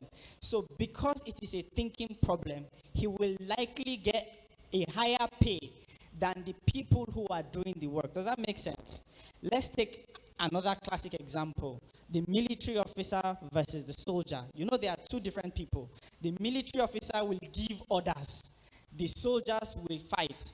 But you see, the idea to be able to map out the battle, to be able to decipher the troops to send, the ammunitions to carry, the actions to take when we get there, it is the responsibility of the officer, and that is a thinking problem. But because he is thinking and not firing the gun, he will be paid more and he will have a better lifestyle than the soldiers who are doing that. Does that make sense? So leadership relies mostly on problem solving, and problem solving relies mostly on thinking, critical thinking. So critical there is because it is not just random thinking. It is thinking with a goal in mind and thinking to achieve a result. So as we are here, you will be shocked that some people are thinking randomly. There's something on everybody's mind. Someone is wondering something, right? Why is the fan like that? Why is the TV like that? What kind of shirt is this? What kind of place is this? I mean, there's something, but that is just thinking. Critical thinking means there is something I want to achieve by this thought. So all of a sudden, I am interested at, okay, how is this ant able to carry this grain of rice alone? Or how is this ant able to see this rice here and go and call other ants in this same building that, guys, there's rice here. And he remembers the road it took him to go and come back and carry the rice. So when I stop to think about how all of that works, then that is thinking with a goal in mind. And that type of thinking can be referred to as critical thinking. So if we look at our material, it says critical thinking is disciplined reasoning that tests assumptions, analyzes evidence, and produces sound, unbiased decisions. So every time we think, we are testing assumptions. We all have an assumption about how things work. We all have an assumption about something. But it is now left to us to test those assumptions. And that process is generally referred to as critical thinking. Okay. Now, on the next page, we see the biblical lens, right? Where we have Jesus, who is the number one in our Christian faith, his disciples as well. He made sure that they were also people who thought for themselves. So we have scenarios where Jesus Christ asked them questions to get their perspective. So they are not blindly following. So even as Christians, one of the major problems we have is people have not thought about their Christian faith properly. So you see somebody that is a Christian, but he has never sat down to assume, what could it have been for me if I was born into a Muslim family? So because that thought process has not visited him yet, he does not truly know what it means to be a Christian. So when some questions arise in the open, he cannot answer. When he's faced with some challenges, he cannot navigate them because he has not thought about that. Again, which just further proves the point that if you would be useful, you would need to first of all learn how to think. So there are 4 steps to critical thinking. Can we see the first? Observe clearly. So I want to just do a quick, I don't know what I will call it now, but everybody just look around. What is a problem that you can identify? One problem that you can identify. The TV is not working. The TV is not working, right? So that is one problem. Somebody else? Okay, that wire is exposed. So we are hiding wires, but we are revealing wires on the side. Okay, so the TV is not working. That wire is exposed. Mama came specifically for this part. She has been raising her hand from back there. Please, ma. The offering basket is not befitting. The offering basket is not befitting for the stage. Okay, I'm not sure I have experience with that. In my eye, offering basket is offering basket. But you see, that's now the thing. You know, there's this thing that the problem you can see is the one that you are called to solve. So you see this offering basket now. It can be here for another 20 years. It will not be my problem because I will not see anything wrong with it. But you see, this TV is a problem for me. I cannot stand this TV. So I have to do something about this TV. All right. So first is observe. So we gather facts. What is a fact? A fact is an established truth. So I am a Nigerian. That is not truth. That is established truth. So based on all the parameters it takes to be Nigerian, I have checked all and I can be called a Nigerian. Evans is dark. There's no point bleaching. That is his skin color. That is a fact. That is an established truth. So when you are observing, you observe for fact. The fact is that TV is not working. Right? So that is a fact. So we are looking for facts. Things that check all parameters. So if it was, there is a way the TV would be for us to say it's working. As it is now, it is not working. If it was on and showing a blue screen, what is that? Working or not working? It's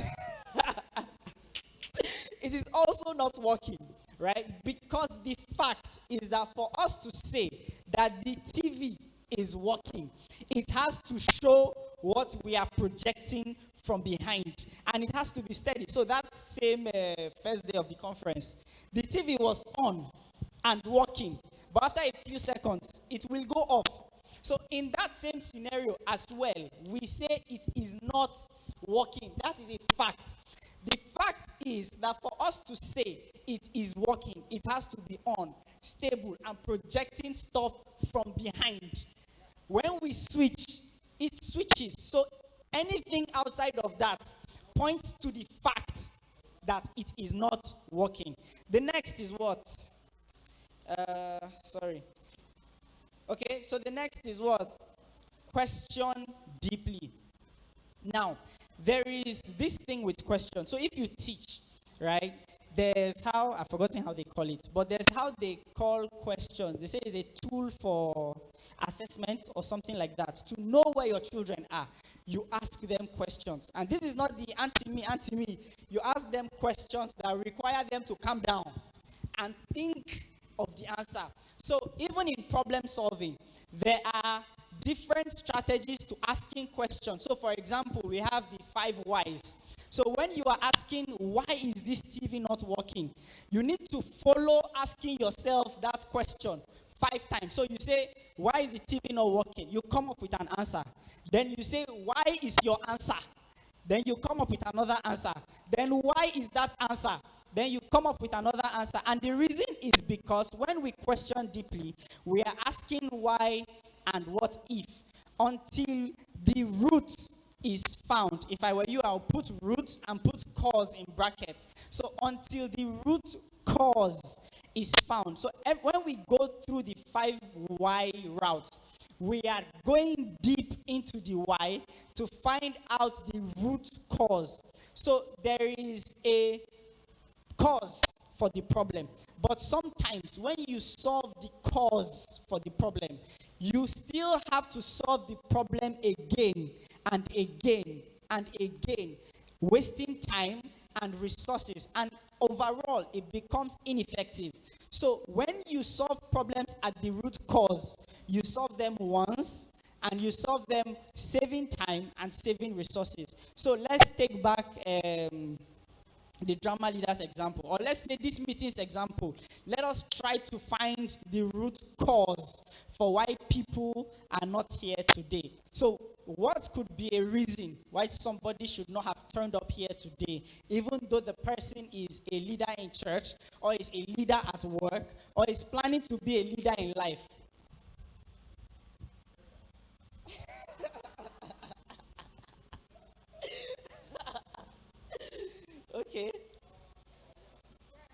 Okay. So, burial. So why would somebody go for burial No, this is just how it works, to be honest, and it's very interesting. Why would somebody go for burial when we have this in church? Eh?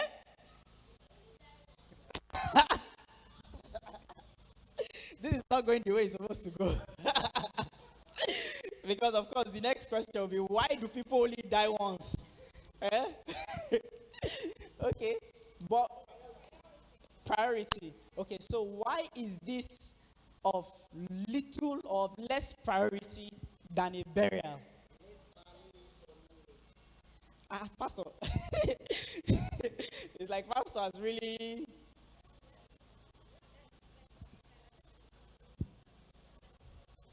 Oh, I didn't hear Sister Blessing's voice. Sister Blessing. Oh, no benefit. Okay, there is no immediate benefit of being here. Okay.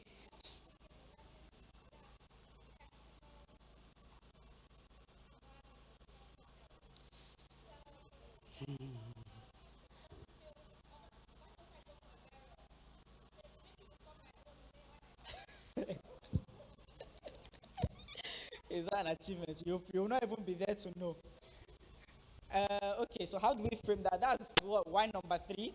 So there is an apathy towards self-development and no value, no perceived value for this. So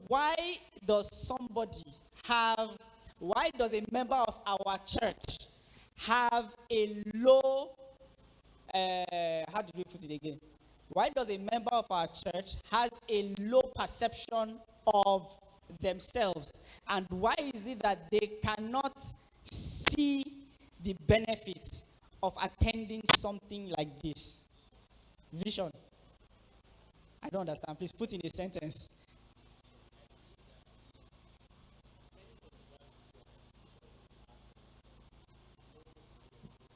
Okay. So we have people who have the wrong vision. Oh, we have people who don't have vision at all. So now, why do we have people? This is the last one now. Why do we have people who don't have vision for themselves? I think that one now still ties back to us. It means as a church, we are attracting the wrong audience. Do you see how that works now? When you follow the why 5 times, so somebody is not here because the person does not even see what is happening here as valuable. And the only reason why this is not valuable to somebody is because they are not thinking like me and Blessing.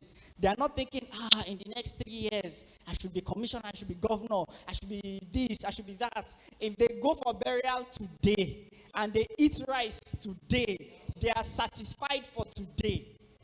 So do you understand the problem?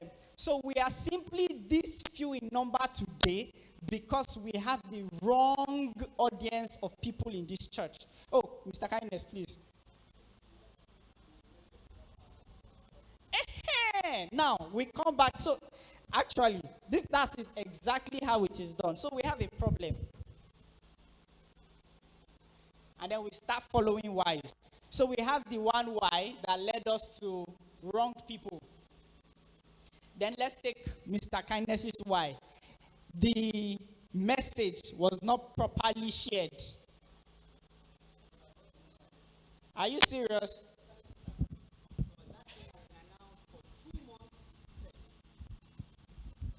Okay, so it was announced. But in his case, he was not in town. Okay. But if we were to follow this route too, we will now ask ourselves, so why was this not properly announced? So when you ask questions, okay, it was just verbal information. There was no intentionality in the announcement. Should we keep following this?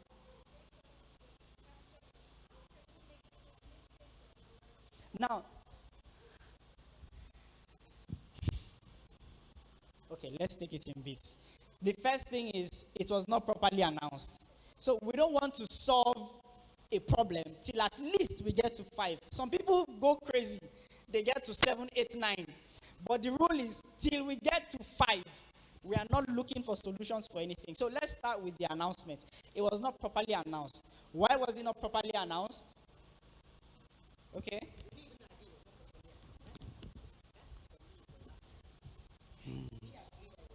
So in church, it was well announced. But now, if we're looking at promotional mediums, did we announce on the group? Did we send to their email? Did we call them? Did we? And I think when we follow that through, it will just bring us to the end of we do not have systems in place for such things, right? So when we are asking why, we are trying to find the root cause for why we have a problem. Now, analyze objectively. Remove, when you're analyzing, what is something you should remove? Like how we have done now.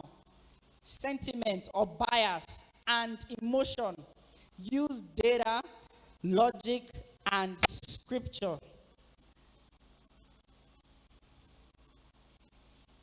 So when you are finding out why, or when you are finding out the root cause of a problem, you remove bias from the problem. So for example, if the problem at some point had to do with pastor, we will not mention pastor because he is pastor. We will call pastor out as the problem and deal with pastor as, do you understand? So we remove bias, we remove sentiment, and we remove emotion to get us to the point where we can find the solution to a problem. Now, the last one is what? Decide what? Wisely. So you choose the what? Guess. You choose the path, right, that aligns with missions, values, and long-term impact. So just like we said when we started, we don't just solve problems at random. We solve problems, in this case, with wisdom. So you're solving the problems which have a major, which play a major role to the effectiveness and to the delivery in general. So if we were to take these two problems, the problem of this basket and the problem of the TV, right? And we said we needed to solve one and we could only solve one before tomorrow. Which one would be more reasonable to solve, given the New Dawn Church goals and objectives and plans for our service? It is the TV, because the TV affects more people than the offering basket. How much is our offering safe altogether? So, but the TV affects almost everybody. Everybody is looking at the screens, right? Most people don't come with Bibles. Most people need to follow what pastor is saying for many reasons and on many levels. In fact, if we have the screens working, we may not need the basket eventually, because many people will pay the offering from the account that we put on the screen, and the account that and the offering paid from the screen, right, from the individual perspective, is going to be likely higher than the one. So if I were to put offering in the basket and I were to do transfer, the transfer will more likely be more than what I will put here. Because no matter what somebody has thought of bringing as offering, they are still calculating physical expenses, especially now that we buy money. So somebody will project 1,000 naira offering in church, but when they come with the 1,000 naira, they think of the transport back home. They are thinking of granite post-service. They are not feeling somehow, their body is shaking. They must buy Coke. So in that scenario, the screen becomes more important than the basket, because the screen gets us to where we want to go faster and better and affects a whole lot more people than the basket. Does that make sense? Now, tools for critical thinking. The first is the question lens. Ask what assumptions are being made, what data supports this, and what is being overlooked. So we have already dealt with questions, so I will not major on that again. The next is what? The perspective lens. So we view problems from different stakeholders' positions, staff, clients, members, etc.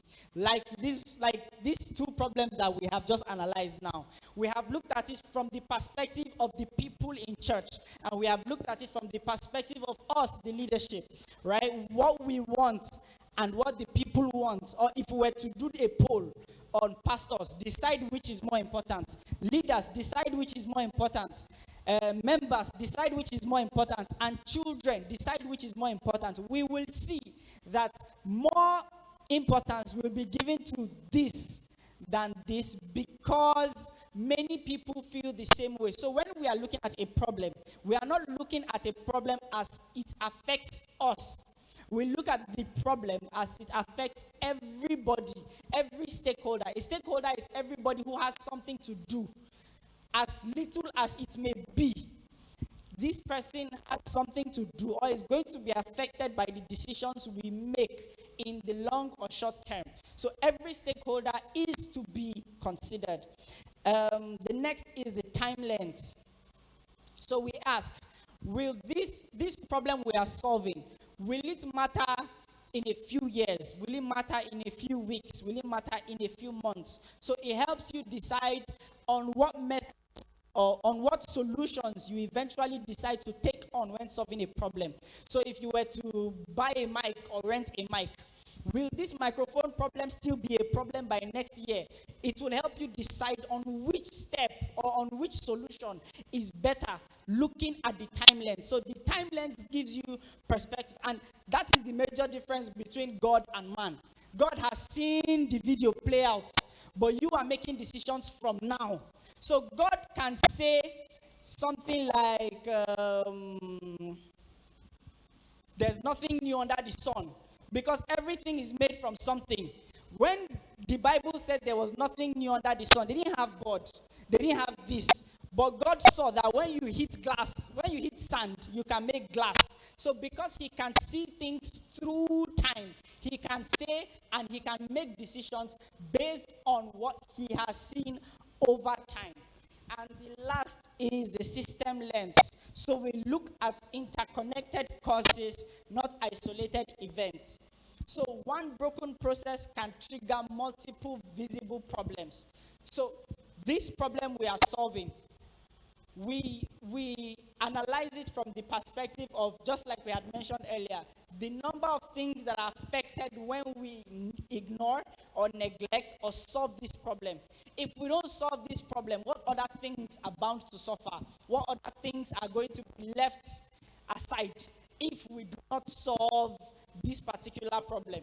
If the mic stops working now, everything is affected. Every service, there's almost no point coming, even for rehearsals, because for rehearsals we still use the mic.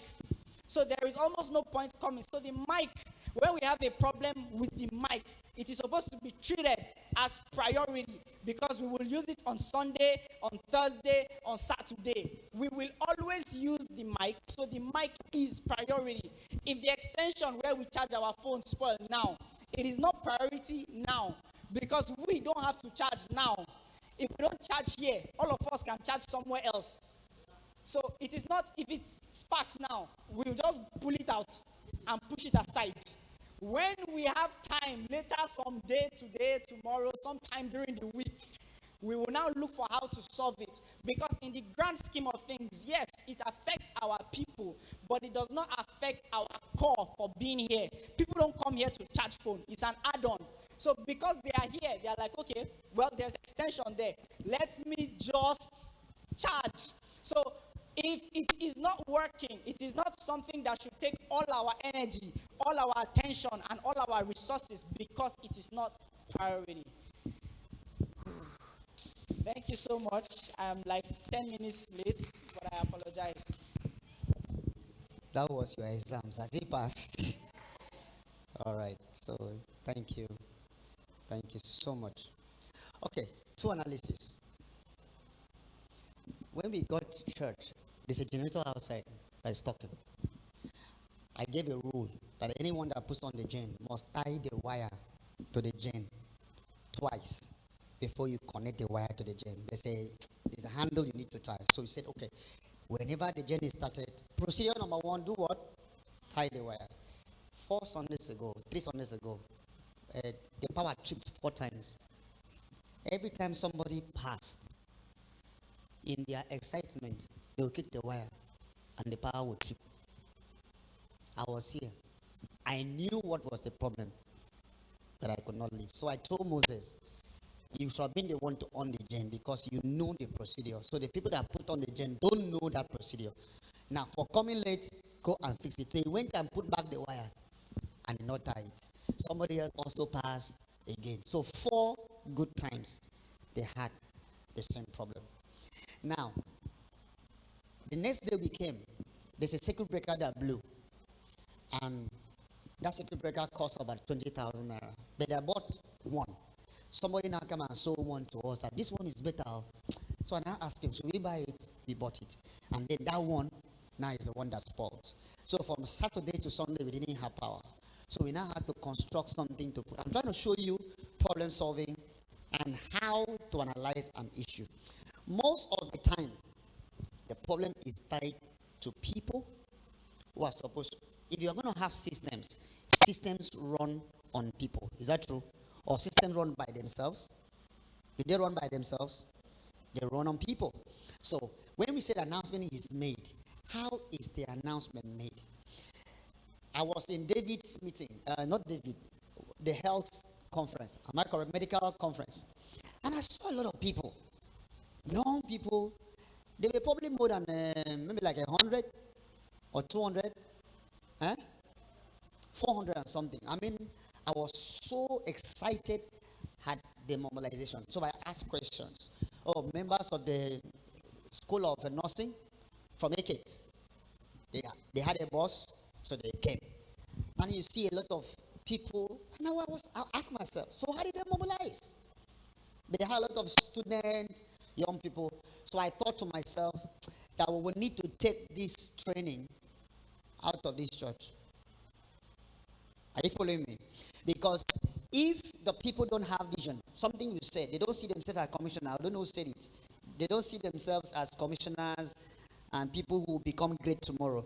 There's no way, if you like pray and fast, there's no way they're going to value this training. So there has to be a thinking. I really like what he said. We need to think out of the box. There's something that has not reached. The same way, the same thinking that created the problem cannot solve it. So you need to ask yourself, what thinking patterns do we have now that is creating this issue? And then there's some things that no matter how you think, you need money to solve. Like if you must, the gospel is free, but the microphone is what? 350,000. Have I answered the question? So that kind of problem you don't solve by people. You don't solve.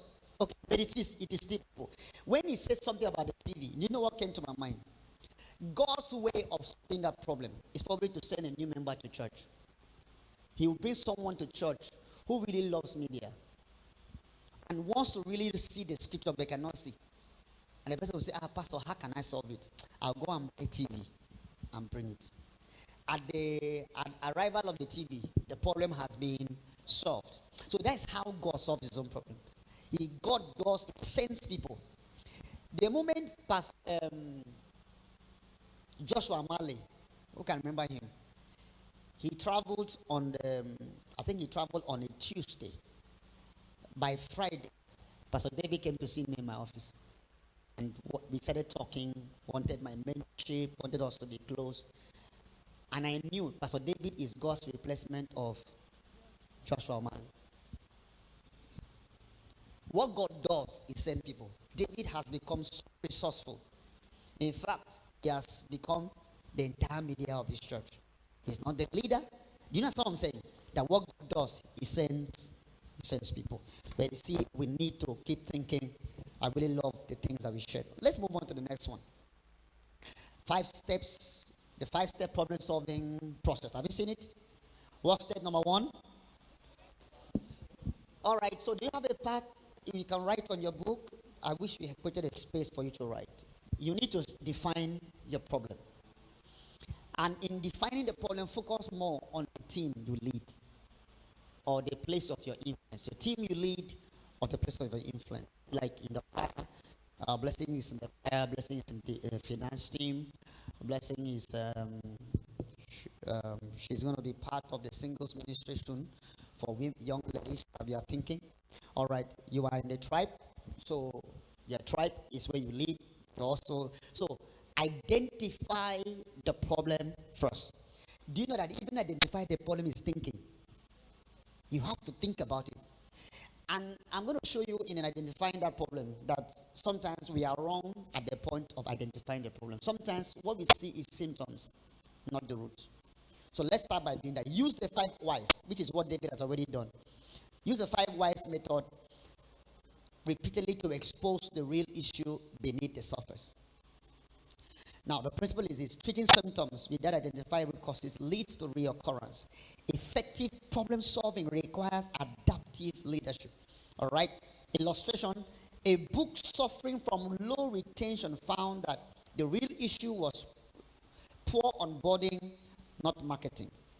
In Acts chapter 6, the apostles discovered that the problem was food distribution, not preaching. So people complained. They complained about food. Complain about food. So identify the real issue. Identify the real issue. Identify the real issue. Define the problem. Identify the root cause. Define the problem. So let's see. I want an example. Have you identified any problem? Anybody? Do we need time to think?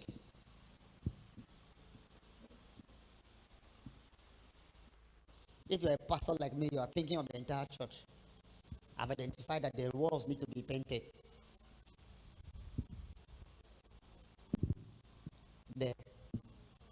The roof needs to be changed.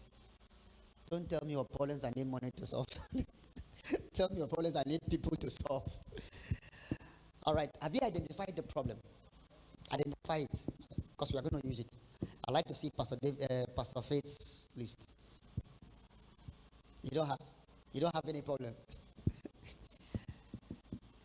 Now, this issue of late coming, nonchalance, is it everywhere, or is it only in the drama team? So identify it. Whatever is you think is critical.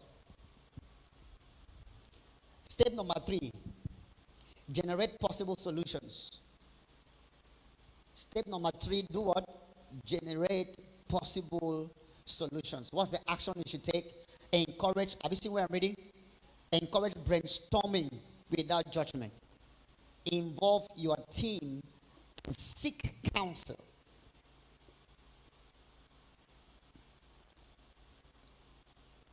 I wish I can make everybody work on one problem so we can solve it. Where did I miss? Okay, step 1. Okay, so define the problem clearly. Ask what is wrong. How do I know? Avoid assumptions. Avoid assumptions. I like to say something about assumptions. I'm happy that I've gotten there. Forgive me. Please, as much as you can as a leader, avoid assumptions. Assumption is you thinking that you know what is really the issue. If you don't know, for instance, Pastor Faith comes to me to say something to me, before I allow her to talk, I reply her. You know why I reply her? Because I assume that I know what she wants to say. And that happens a lot. For instance, Blessing comes in maybe a little bit late, and when she comes in, she sits down at the back very quietly. I will be assuming that, she does not like pastor. So she's sitting at the back. Do you know somebody delivered me from that sickness? Her name is Abby. One day Abby came to church and she walked very quietly. She went and sat down. After service, what is wrong now? Are you okay? You are sick? I said, Pastor, whenever we come late, we walk quietly so that you don't ask us why we came late. I could not believe. So I don't get deceived by you looking like this. No, it was before. Now I ask, what is the matter?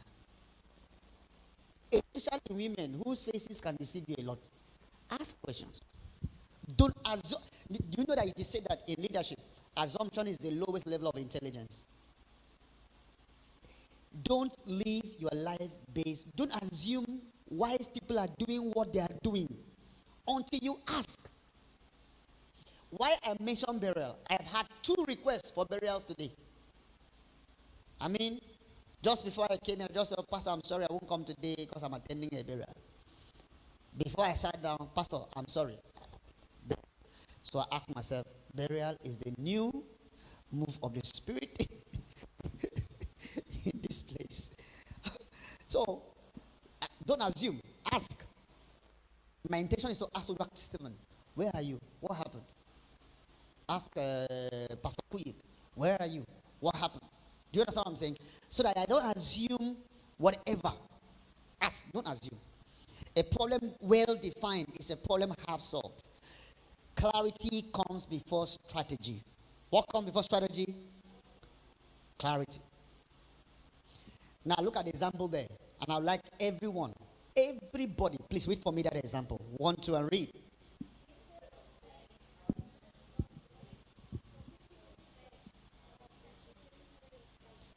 From 70% to 50% due to what? Weak follow-up. So you can say church is not growing. The problem is not the growth of the church. The problem is that there's no what? Follow-up, which has dropped the retention from 70% to what? 50%. That's because you can know the numbers because you study the numbers. Anyone who has ever picked up the book for attendance and looked at it? Anybody? Do you know I ask that question every Sunday morning after service? What was the attendance? You need to know your numbers. The last choir practice that we had, what was the numbers? Drama team, when was the last meeting you had and what was the number? Because you cannot talk. You need to talk facts, like you said. Don't assume. All right, let's move to, I think I've done number 2. Okay, so let's do I was doing number 3. All right, seek collaboration, seek counsel. Collaboration wins faster than lone rangers, and wise advice prevents wrong decisions. Proverbs 15 verse 22, plans succeed with guidance. So I'm working with number 3. I'm with number 3 now. I haven't done number 2. Okay, number 2, identify the root cause. Use the 5 whys method repeatedly to expose the real issue beneath the surface. Treating symptoms without identifying the root causes leads to reoccurrence. It will happen again if you don't deal with the root cause. What I had in mind today was to ask David, please, we'll get a piece of paper and write down procedure for putting the systems on. So, on the amplifier, on this one. Because whenever you hear boom, that sound you hear before the on sound, you know what happens? Somebody has broken the rule. Because if you do the process correctly, that sound will not come. Is that okay? So we can put it on a piece of paper and put it somewhere. Everybody can see it. All right? Know the whys. Number 3, generate solutions. That is where the matter is. Generate solutions. Generate solutions and brainstorm. Get everybody involved. All right? I really wish everybody can identify their problems. I really wish I can talk about everybody's issue. Like women's fellowship, what are the issues? Can you remember? Can you think about what's the problem with the tribe? Havila. Delegation. How? Dedication. How? Explain. They're not dedicated to what? So it's not only you, lack of interest. So it's something that we need to analyze. So when we brainstorm, we can think through on what needs to be done. Principle, have you seen the principle? During brainstorming, quantity precedes quality. Innovation starts where assumptions end. Separate idea generation from idea evaluation. Get everybody to talk. Allow everybody to talk. Listen to kindness. Listen to blessing. Listen to Evans. Everybody, what do you think? And then after you have done that, you can now pick up 2 or 3 of those ideas and begin to factor in a solution. Encourage creativity before judgment. Involve your team. Seek counsel. Pray for wisdom. You cannot solve new problems with old thinking. That was Albert Einstein. I mean, that's a very powerful thing. You can't solve new problems with old thinking. So generate new, seek counsel, and pray for wisdom. Can you read for me the tip there? One to go. Tip. Separate idea generation from creativity thrives before critique. All right, number 4. After you have new ideas, I wish we'll have one particular session. Just get somebody's mind issue and deal with it here. Number 4, evaluate and choose the best option. Action, measure potential solutions using 3, it's actually 4 critical filters. Is my solution, number 1 is what? Effectiveness. Will it solve the root problem? Like, let me give an example. I tried to encourage David to hire a camera for the conference. David fought against it. He did not fight physically, but he just kept saying that no, we should buy camera. And I know how much camera costs. Camera is like $500,000. And I said, let's take 10,000 and hire camera. Now that camera goes off sometimes 20 times in one service. It just goes off, they change battery, they put another one. Have you watched our live stream? You see that most times it's blank. And it is blank because of the camera. So I was trying to really solve it. But David kept thinking that we should buy camera instead of hire. Is it not a good idea? Very good idea. That thinking is good. But I know how much the camera costs. It's about 500,000 to get a Z5 Sony camera. Something that is equivalent to this, but at least better. At least $500,000. If I have 450, I'll find it in GG or find it in Lagos. But I kept thinking myself, that his idea of buying it, is it effective? Will it solve the problem now? But I knew that there's no, if I can get the money to buy it, I will solve the problem. But I don't have the money yet. Do I sell David?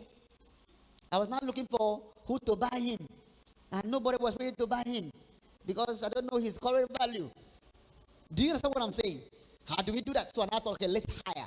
We couldn't hire, and that's how the conference came and ended like that. And those who were watching online kept I kept getting text, Pastor, why is it blank? Why is it blank? Why is it blank? Why is it blank? And I had all kinds of comments. So is it effective? Number 2 is what? Feasibility. Can we realistically do what? Implement it now? We could buy the camera. Meanwhile, we try to solve a microphone problem. This is my problem, me and David. But David has become a very solid person when we want to solve those kind of issues. David brought some money. I said, Pastor, I have some money. I said, me too, I'll add money. He went and bought that small microphone. He only worked the first day. Guess how much? We bought that, I think he bought 45,000 or so. 45,000, and I feel like I bought microphone. I was so excited. I came early. I put on the generator. By the time my power hit, you come with the microphone. So I now feel very angry. My money is gone. 45,000. But when I told my main consultant how much I bought, he laughed. He doesn't laugh. He said, Pastor, please, anytime you see microphone less than 100,000, don't buy. I said, is it amount? He said, no. That there is no good microphone. That even this one I'm using right now, we bought it 95,000 naira 3 years ago. If you were to buy this one now, at brand new, it will not be less than 200. So if you're going to buy a microphone, don't even think of it. Me, I felt like I'm buying mic. I didn't know I bought M. The I and the C is missing. The third one is alignment. Does it support our mission and values? The fourth one is what? Principle. Every decision must be tested with what? Effectiveness, feasibility, and alignment. Now read for me the formula there. Fact plus what? Faith is equal to what? Balanced decision. Oh, this is very powerful. Number 5, implement and monitor. All right. Act with faith and courage. Action. Have you seen where I'm reading now? Action. Execution is where many leaders fail. Now, how do we execute? Many people come by good decisions. We all agree, but sometimes we don't decide. Because it is difficult to be alone. I've taken decisions in this church that I really, really felt like I was stupid. Do you know that somebody came and told me, who is this Apostle B? Why are you inviting him? Invite people that we know. I said, don't worry. Somebody now say, Pastor, why do you keep bringing people that, do you have the money? I say, don't worry. Don't worry. After the meeting finished on Sunday, the person now came and hugged me. They said, you know, you're a man of God. What was I before? Do you understand my question? I've taken the decision that people have challenged me that I was wrong. But I was very convinced that this is going to help. Meanwhile, the person was so blessed. The person was personally ministered to. That comes, you know, you're a man of God. God bless you, my pastor. I said, I'm now your pastor because you are blessed. What I'm trying to say, many times the problem is implementation. How do we implement this? We put that signage outside, and that man, the man by the shop, the man selling the shoes, removed it and kept it away. I came the next day, I didn't know who did it. So I put it back. The man came and challenged me. So come and remove that thing now. What nonsense. I said, sir, what did you say? He said, what nonsense? Don't you know that it's covering my shop? I said, that thing is covering your shop. Which shop are you talking about? I was so shocked. I could not believe. I said, that thing does not. I said, it's a program. It was stupid. He said, man, I said, come and remove it now. I said, come and remove it now. The man talked. And they were almost creating a scene. So I just walked away. I felt so bad. When I came, there were people walking here. So I told Mr. Kufre, Mr. Kufre, please, I couldn't carry that thing alone. Can you get somebody and help me move that thing inside? He said, no, that thing is really helpful. Meanwhile, it was very helpful. Very, very helpful. That signage made people know this is where we are. But I now felt like because of that man's harassment, let me let it go. No work for Fred. He said, don't worry. I talked to him. He went and spoke with the man. The man allowed it to stay there and did not bother. So I now asked Fred, what did you say? He said, Pastor, don't worry. What your anointing cannot do, my money to buy one shoe can do. I said, how? He said, he went and bought one shoe from the man and gave him part of the money. They told him, okay, he will balance it if he allows that thing to stay here. The man allowed it to stay. I could not believe. Even me, I was wondering. So all my anointing, as a pastor, does not work like that. So I need people of influence who can use whatever wisdom. What wisdom did he use?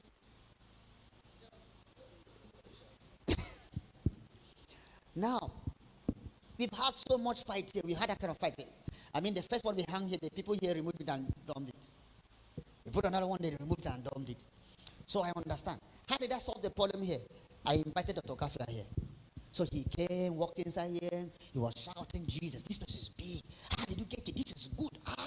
Dr. Kafia talked. The way we was going out, the people here knew him.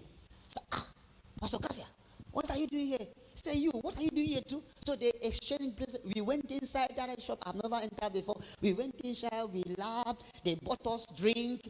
And now said, don't you know Ubong, my son? He's the one. He said, thank you. Pastor, will you buy? Pastor Kafia bought a bag and bought for Mrs. Kafia. She now says, see, because of my neighbor now, I now have made money. The people now, from that time till now, they greet me, good morning, sir. From that time, their perspective about me changed. What I'm trying to say is that sometimes what you need to solve a problem is not what you really think.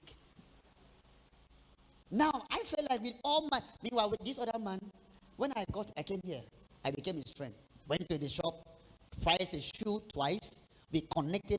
I asked him 3, 4, 5. I kept meeting with him. I felt like I should buy the people here, and let's make friends with everybody so that nobody becomes antagonistic. But the way he fought me that day, I became so uncomfortable.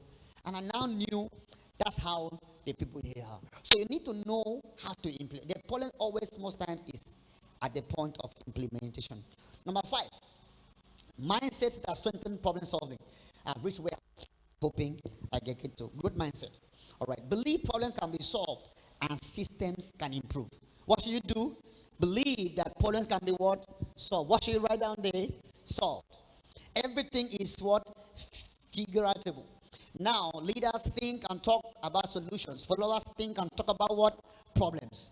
Leaders think about solutions. All right. Collaborative mindset. Seek inputs from others. So get ideas. I currently have one problem with the choir, and the problem is hard to get them to sit down there. This elevated place. I have thought about it. The problem I have with that idea is the pillar and the speakers. So I've thought yesterday, No, today, I said that if I see Faith, it's the first thing I'm going to ask her. What do we do? And so what do we do? Where do we place them? Three things I want to achieve. I want to control those boys. How many of us feel uncomfortable with the way they behave? Anybody else? I want to think whether I'm the... So that's the problem. So I thought about it. Okay, the one way we can create systems of control is to bring the choir up there so that they can at least help me tame those people. But the choir people don't want to go up. Not because they don't like going up, but because that place, this speaker provides a block, Abi. So the choir people now came to this way. So I now thought about it. How do we solve the problem? So now, why I raise is this. I need inputs from the choir people on how to solve it. I can't solve that problem without getting the choir people involved. Do you understand what I'm saying? So you need to ask questions. You can't solve, remember, that your drama team matter. You can't solve it without the drama people themselves. Do you understand what I'm saying? So, Havila, that's your problem of ineptitude in the tribe. You can't solve it without getting everybody in that tribe to make contributions. Do you understand? So ask questions. So get inputs from everybody. In fact, I don't think anybody in this church should try to solve any problem in this church without, one way or the other, let pastor be in the know. Let pastor be where? In the know. Somehow, get me involved. I believe that there's no problem here that cannot be solved. And I believe I am anointed for every problem. In fact, sometimes they get stuck there. David will come and say, Pastor, we don't have this, so we cannot do this. And I'll give a solution. Is that not so? Many times my own solution does not work. But at least I know something. I understand the system there more than everybody. Not because I am better. But because I've been, if you live long enough with a woman, you know when to dodge. How many of us know that story? Do we know? Okay. It's not my wife. This man the wife was beating him. So he now took him and reported to the priest. So the priest sat at the middle. The wife at the right. Husband on the left. The husband was talking. The wife got angry and threw. Okay, the wife got angry and threw a punch. The husband dodged. Who do you think the punch hit? The priest. So the man now told the priest, if you live long enough with this woman, you know exactly when to dodge. So what am I trying to say? I have lived long enough with those equipment. I know exactly when to dodge. I know exactly when to. So you look at things. Talk to pastor about it. I've been a chorister for a long time. Talk to pastor about it. Talk to me about anything. Are you friend? Now, talk to people whom I know. I can't discuss drama without talking about Imebong. Imebong decides the movies we watch. Is that not so? I don't decide. He decides. At least the last 3 movies we watch in this church is Imebong. How will I do drama things and not call Imebong? Are you following what I'm trying to say? All right, so talk to people. The next one is faith mindset. Expect divine insight and favor. Expect God to show you something. Pray about it. This is what makes us a difference. This is what makes the difference between us and the world. We take in prayer and we trust God. The next one is reflective mindset. Review results and do what? Extract lessons. Review results and extract lessons. Success and failure both teach. So when you fail, you learn lessons. Review the result. I ask myself a question. On Sunday, the last day of the conference, it rained cat and dog inside this house. And I felt so bad. And if you notice at the peak of almost everything, every time there's something big happening, one rain will fall here. And that day I went back feeling so bad. I felt so bad. Because all my faith, why I felt bad, my faith did not work. I have moved the rain till after the conference. The rain came that morning and came 12 noon. So if I had closed the service by 12 noon, maybe the rain would have not caught us inside here. I felt so bad. But ultimately, I believe strongly that before December is over, we will get this roof done. I believe. Just have $1 million and David can give it to me. David alone. Ownership mindset. Stop blaming. What should you do? Own outcomes. So that space is what? Own. True leaders assume responsibility for solutions. All right. The last part of it, practical takeaways. Oh, we got here. This is good. Practical takeaways. Great leaders think first before they do what? Before they act. They do what? They think before they act. They do what? They think before they act. So thinking must come before acting. Thinking precedes action. Reaction follows confusion. So when you react, it's because you are confused. When you act based on your thinking, you know what to do. All right, so what's the first point? They give it to me. Want to go? Before reacting. Second point is define problems with measurable clarity. Measurable clarity. Third thing is ask better questions. Don't assume. Don't assume. 4 is brainstorm widely. Narrow wisely. Widely. 4th one is use data, counsel, and prayer before decisions. Please don't act without data. Who said that people are not paying tithes? People are paying tithes. When you say that you people on this show are not paying tithes, there are some people paying tithes. Don't say you are not giving. Some people are giving. Are you following me? There are words you don't use. Always, no. Don't do that. Don't, I don't know how to say it. There's a word I'm looking for. Don't paint everybody a color that we are not all. It's a word I'm looking for. How do you describe that, Pastor Faith? When you generalize, when you use word to, like somebody told me that all Yoruba people are dirty. I said, who told you? Igbo people are thieves. Who told you? Eh? Yes, that's what I was trying to say. The next one is implement and review progress. Next one is teach your team to do what? To think, not just to do what? To follow. That's why I love it when Pastor David thinks. When he thinks, and I need him to think. If I can get David to think all the time, I won't leave my chair.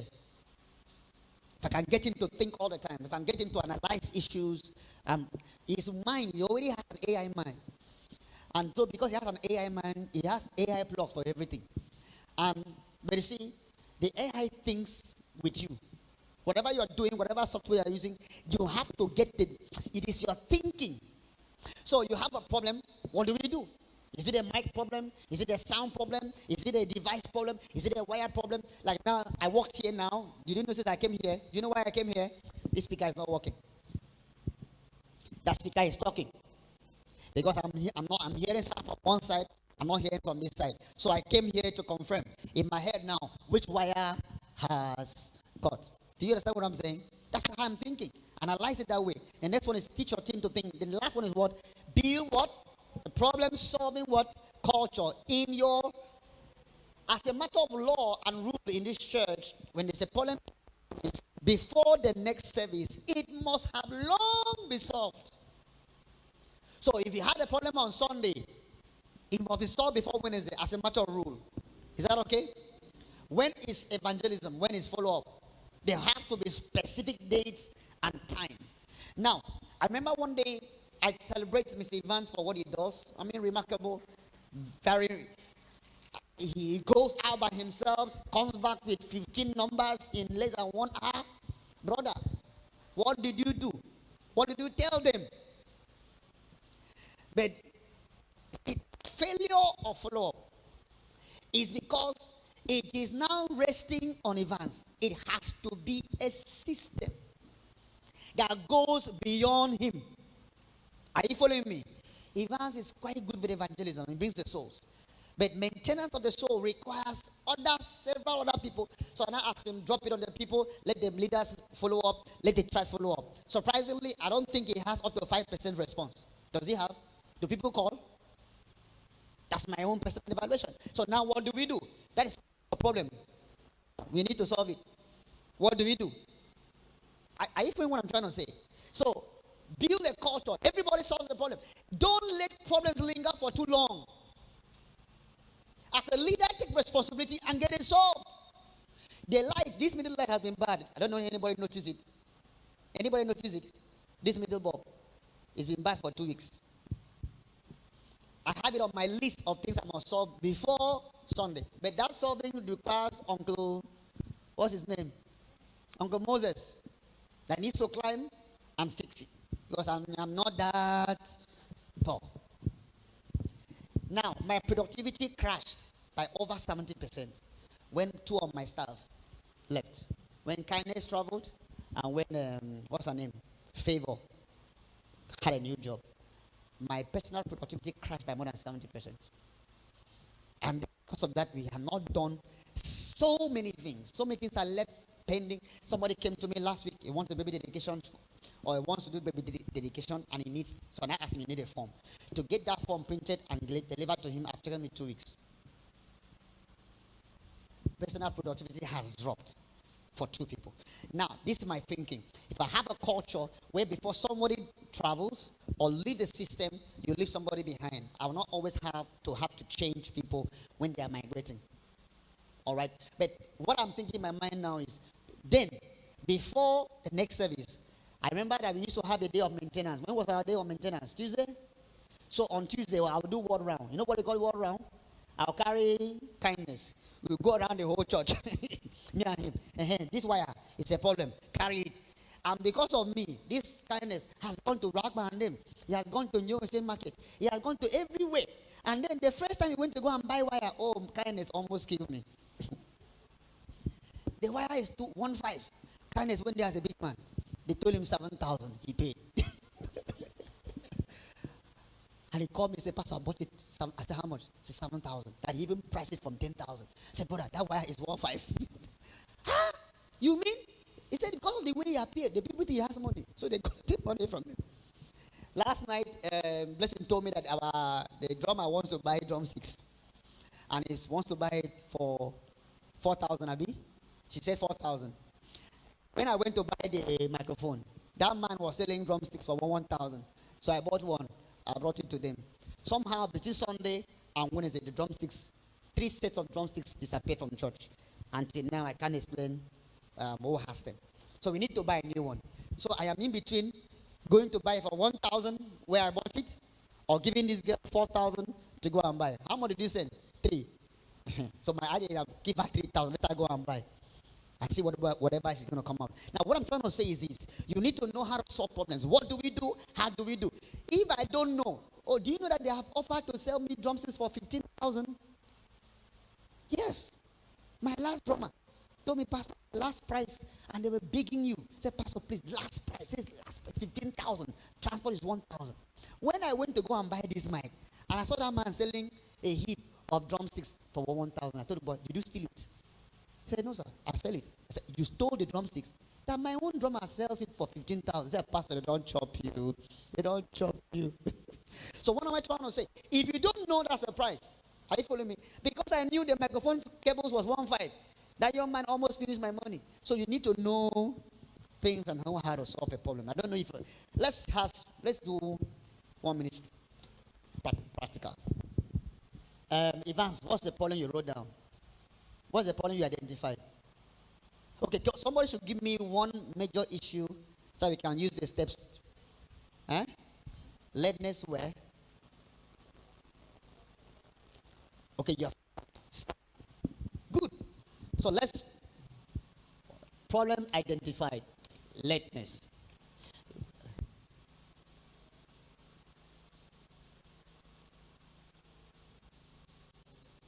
Lateness. Okay.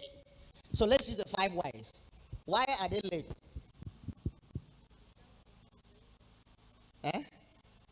Example. Okay, the leader, this headmistress.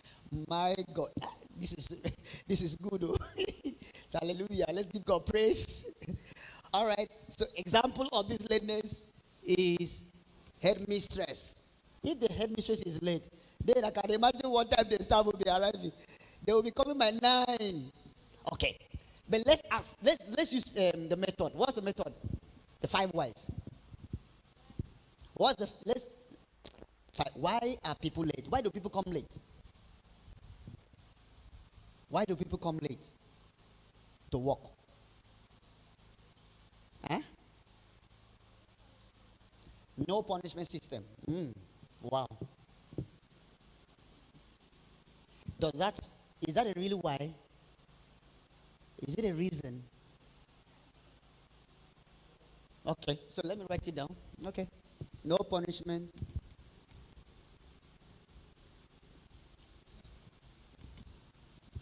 get my another why. Why do people come late?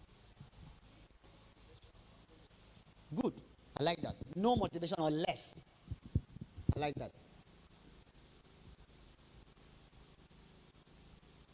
Okay, good. I need three more. Reason why. Workload. Wow. That means they eh? Workload is like you worked so much. Maybe it's probably some other work. Side gigs.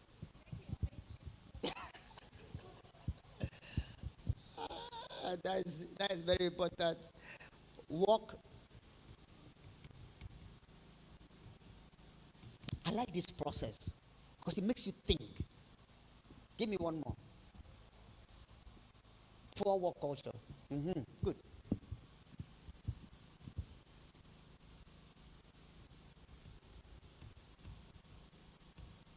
If you can be asking questions like this, you will find solutions though. Already I have solutions for this system now. One more. Why do people come late? Hmm? Inadequate planning. Planning.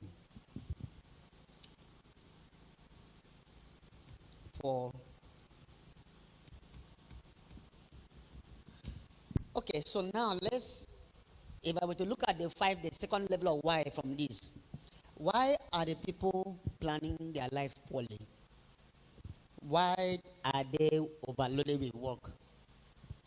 Why are they um, work culture is poor? Why are they less? Can even that change? Can their motivation? This like salary, abi? The salary is low, so the people think that they can come and that's very important. That's very true. That's very true. So now, by what David said, we cannot start solving it yet until we look at the why that this is happening. Okay, so why is the motivation low? Because the income of the school is low. So I can now say low income school. Why is there no punishment? Because of what? Low income. I don't think so. No. Yeah. It's not firm. How do you define that? Um, eh? Lack of firmness. Lack of firmness. Is that a policy problem? Is it a system problem? Is it policy, poor policy and system leads to lack of firm. That's lack of poor. Why are you changing the English all the time now? That is there is a problem. Poor management. Good. Now, why I'm saying this is remember that church I told you about, Fortress of Hope? That church on Waiba. I've told you about that church before. How everybody, those people, they are very serious. Do I be like that? No, I think I should. So I think I should plan to be like. Do you know that this training, for me, what is in my head that God is making me feel like, Adulan Force means training. So we will do a lot of training like this. But we need to make the system look military. Maybe if I get everybody angry all the time, shout at you all the time, you will all be serious. I think so. Abby? Poor man. Why I'm saying this poor management? The management is very nice. The management is very good. And the way I believe that people are in this world, people will take you for granted when you look nice. Even when you try to punish them, they will not see that you are very wicked. Whereas it's simple, straight on policies. I've seen things. And I think for me, it has to become a culture. Firmness needs to now become a culture. If the people, and sometimes, if it's a low-income school, they attract very few teachers. So if you start one now, where will you get another one to replace? So they will be angry with you, but they cannot do much because they are limited by the number of, but they're even looking for staff. But I also think it's a cultural problem. All right, so poor management. Why do they have poor management? That's a full level of why, Abi. So why do you have poor planning? Because they are low profile people. Abi? Low profile staff. Lack, that's a better word. Come on, Kara. That's better.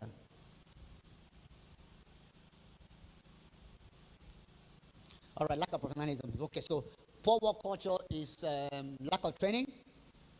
Is that why they have poor work culture? Lack of training. Work overload. The people, their income is low, so they're doing other things. Okay, so low income. So now let's look at the next one. Why do they have lack of professionalism? No training. As in they are all SSC people. No training. So in other words, if you can train, you can solve this problem. Why do they have, okay, yes, it's also training, improve their money. Low income people, if you increase their money, they will stop looking for other jobs to do and will not come in to work tired. Is that true? Is that true? So I'm trying to now solve a problem. At this low income, increment, will it solve the problem? Or we are not sure? This less motivation, would it increase their motivation? That's my thinking. All right, so this one should also be increment. All right, so poor management, what does management do? Policies,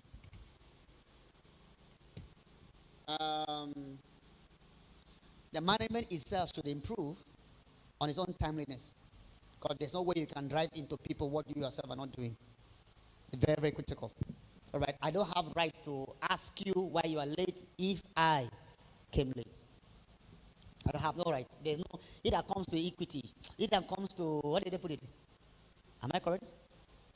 It that comes to equity must come with clean hands. That means you cannot drive something that you yourself are faulting in. I can't tell you pay your tithe when I don't tithe. In fact, I think what God does for me is that God probably takes more than 50% of my money on a daily basis. So I don't quarrel with that. All right, so let's see. Now, if you can do this for all the challenges, you can now begin to look at training. Here, I train my staff. Here, I train my staff. Here, I increase their money. Here. But the most effective of this is what? Huh? Yes, that's where I'm going. Now, I think based on, I can't remember the number that I was saying that you should, after you have found many solutions, you should sift it. Have you seen where, I think it's number, they go back to your paper. Let's see where it was talking about sifting out things. Step number 1 is what? Define the problem, identify the root problem, generate possible solutions. Good. After you generate the problems, now, what is it? I saw something like brainstorming. You know what we are doing now is brainstorming.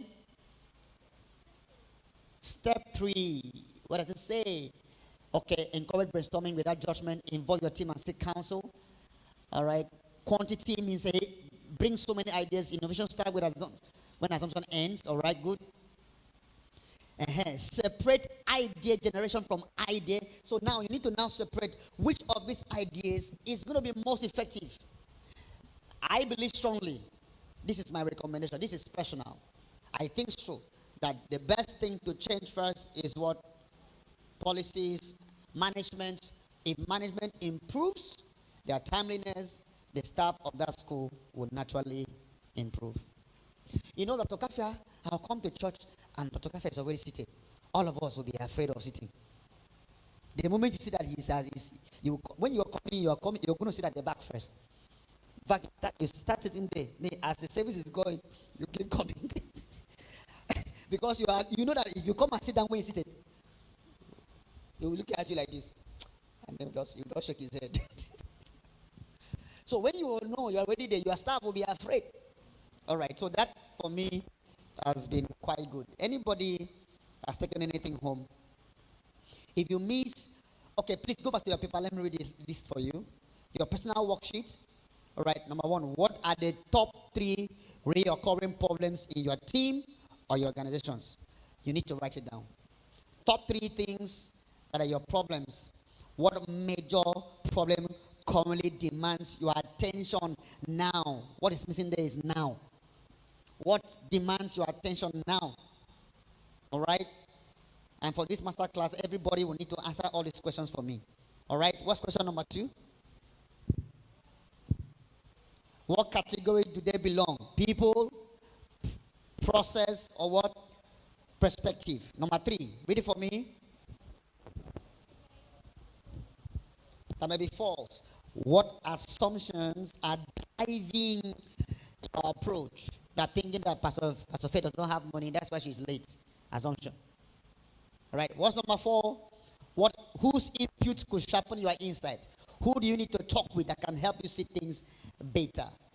Number 5, what will success look like in measurable what terms? Then number 6, what one action will you take this week to solve the problem?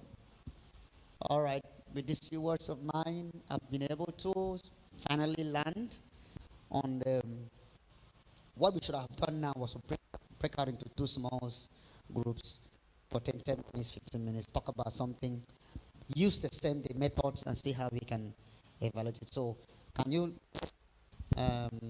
this is Ubong, you are 1, Pastor Fed is 2, 1, 1, 2, 1, 2, 1, 2.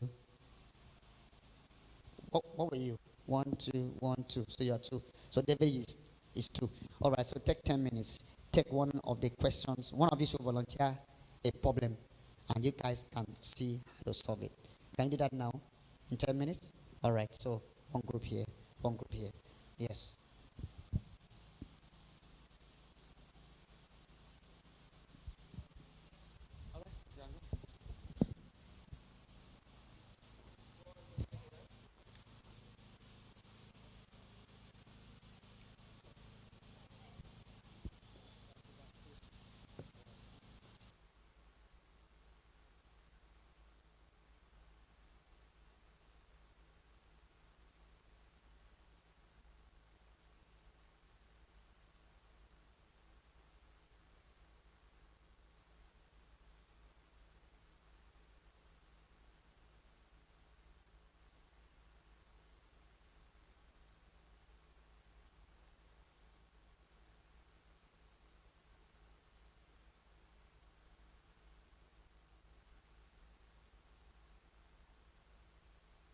Please, can you do it quickly so that we don't take too long?